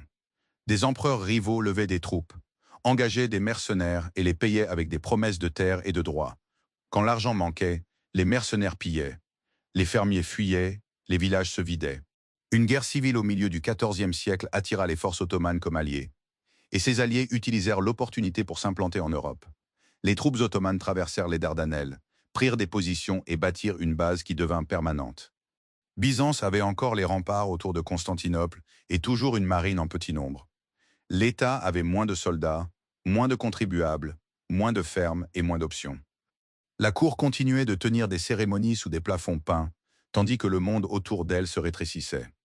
Au XVe siècle, Constantinople existait dans des conditions de siège, même en temps de paix. La terre à l'extérieur des murs appartenait aux Ottomans. La mer restait une route pour les provisions, le commerce et l'aide occasionnelle de l'Europe occidentale, mais l'aide occidentale venait avec des conditions et arrivait en force limitée. Les empereurs négocièrent l'union de l'Église avec Rome dans l'espoir d'un soutien militaire, et beaucoup en ville résistèrent à ces accords par des arguments et des protestations. Les disputes remplissaient les églises et les rues pendant que les forces ottomanes continuaient de resserrer leur contrôle sur la région. En 1451, Mehmed prit le trône ottoman et prépara l'assaut final. Il ordonna la construction d'une forteresse sur la rive européenne du Bosphore, positionnée pour contrôler la navigation. Les équipes de travail taillèrent la pierre et halèrent les blocs. Les soldats gardaient le site. La forteresse monta vite et ses canons menaçaient tout navire, tentant de passer sans permission. À Constantinople, l'empereur Constantin XI paléologue rencontrait ses conseillers et ses généraux et fixait des cartes montrant moins de territoires amis que ses prédécesseurs n'en avaient jamais vu. Il inspecta les murs et compta les tours nécessitant des réparations. Il compta les hommes aussi. Les défenseurs incluaient des troupes byzantines, des volontaires locaux et un contingent génois petit mais qualifié, mené par Giovanni Giustiniani. Le total était dérisoire pour une ville avec des murs aussi longs. Constantin ordonna des réparations malgré tout. Des hommes remplirent les fissures avec des gravats et du mortier. Ils renforcèrent les sections faibles avec du bois. Ils positionnèrent des canons là où ils en avaient. Ils tendirent la grande chaîne à travers l'entrée de la Corne d'Or pour bloquer les navires. La ville se prépara avec les outils qu'elle possédait encore, pierre, sueur et discipline. Le 6 avril 1453, l'armée de Mehmed arriva et s'étala devant les accès terrestres. Les tentes s'élevèrent par rangées. Les chariots de ravitaillement se déplacèrent dans les camps. Les soldats creusèrent des tranchées et positionnèrent l'artillerie. Le plus grand canon, construit par un fondeur nommé Orban, exigea des équipes de bœufs pour être déplacées. Quand il tirait, le son portait à travers la ville et secouait les fenêtres. Les boulets de pierre frappaient les murs et brisaient la maçonnerie. La poussière montait, les fragments tombaient. Les défenseurs accouraient avec des paniers et des planches pour colmater les brèches durant les accalmies. Le siège devint une routine d'explosions, de réparations, de sorties et de prières. Des sapeurs ottomans creusèrent des tunnels pour affaiblir les fondations. Les défenseurs byzantins creusèrent des contre-tunnels et combattirent sous terre avec des couteaux et des torches dans des espaces exigus. En mer, Mehmed tenta de forcer l'entrée dans la Corne d'Or. Il ordonna que des navires soient halés sur terre sur des rondins graissés pour contourner la chaîne, et l'opération fonctionna. Un matin, les défenseurs sur les murs virent les navires ottomans dans les eaux abritées derrière eux. Le spectacle changea la géométrie de la défense. La ville avait moins de zones sûres. Les défenseurs déplacèrent hommes et armes vers de nouvelles positions. Les réserves de nourriture se tendirent. L'eau restait disponible via les systèmes existants, mais le stress se lisait sur les visages et dans les voix. Constantine parcourait souvent les murs. Il parlait aux soldats. Il les remerciait. Il donnait des ordres. Il regardait les dommages s'accumuler et comprenait ce que cela signifiait. La nuit du 28 mai, Constantine assista à un service à Sainte-Sophie. Le clergé tenait des bougies. Le bâtiment sentait la cire et l'encens. Les gens se tenaient serrés les uns contre les autres. Certains pleuraient, d'autres fixaient le vide. Après le service, Constantine retourna au rempart. Avant l'aube du 29 mai, Mehmed lança un assaut total. Les tambours battaient, les cors sonnaient. Des vagues d'assaillants avancèrent sous le couvert de l'obscurité et de la fumée. Les premières vagues incluaient des troupes irrégulières envoyées pour fatiguer les défenseurs. Elles grimpèrent aux échelles et se ruèrent vers les brèches. Elles moururent en grand nombre. Les défenseurs combattirent avec lances, épées et armes à feu là où ils en avaient. Ils jetèrent des pierres, ils repoussèrent les échelles. Puis les troupes ottomanes plus disciplinées avancèrent, incluant les janissaires. Le combat se durcit à une brèche clé près de la porte de Saint-Romain. Giustiniani fut blessé et emmené. La perte de ce chef brisa la coordination dans ce secteur. Les défenseurs commencèrent à reculer. Une unité ottomane entra par un point faible et prit pied à l'intérieur des murs. D'autres suivirent. Constantin se dirigea vers les combats avec sa garde restante. Il portait son armure, il tenait son épée, il se battit au corps à corps au milieu des cris et des cadavres. Il disparut dans le chaos. Plus tard, des survivants le cherchèrent et parlèrent de ses derniers moments par fragments, comme des hommes se rappelant une bagarre de rue à laquelle ils ont à peine échappé. À la mi-journée, les forces ottomanes contrôlaient la ville. Les soldats se déplacèrent dans les rues et entrèrent dans les maisons. Certains s'enfuirent vers les églises, certains se cachèrent dans des caves, certains tentèrent d'atteindre le port. Mehmed entra plus tard avec ses officiers et ses gardes et chevaucha vers Sainte-Sophie. Il descendit de cheval et entra à l'intérieur. Le bâtiment abritait encore des gens qui s'y étaient rassemblés par peur. Les soldats ottomans commencèrent à prendre des prisonniers. Mehmed donna des ordres pour sécuriser les zones clés et arrêter les destructions incontrôlées dans les lieux qu'il voulait intacts. Au cours des jours suivants, la population de la ville changea par la mort, l'esclavage, la fuite et la relocalisation. Constantinople devint une capitale ottomane. Les églises furent converties ou réaffectées. Les bureaux administratifs rouvrirent sous une nouvelle autorité. L'ancienne cour impériale prit fin. Le titre et la bureaucratie qui avaient porté l'identité romaine pendant plus de 1000 ans cessèrent d'exister en pratique. Les conséquences se propagèrent au-delà de la cité. Des savants grecs, des scribes et des membres du clergé emportèrent livres et connaissances vers l'ouest, voyageant vers les cités italiennes où des mécènes payaient pour les textes grecs et l'instruction. Les marchands ajustèrent leurs routes et leurs accords au nouveau pouvoir. Les communautés chrétiennes orthodoxes continuèrent sous la domination ottomane, avec de nouvelles restrictions et de nouvelles protections définies par la loi ottomane et la pratique locale. En Europe, les dirigeants utilisèrent la chute comme un avertissement et un outil politique. En Méditerranée orientale, les Ottomans s'étendirent davantage, utilisant Constantinople comme base d'administration et de puissance militaire. L'Empire byzantin prit fin dans la brèche d'un mur, dans l'effondrement d'une ligne de défense, dans une charge finale, l'épée à la main, et dans une cité absorbée par un système impérial différent qui a conservé les bâtiments mais a changé les règles.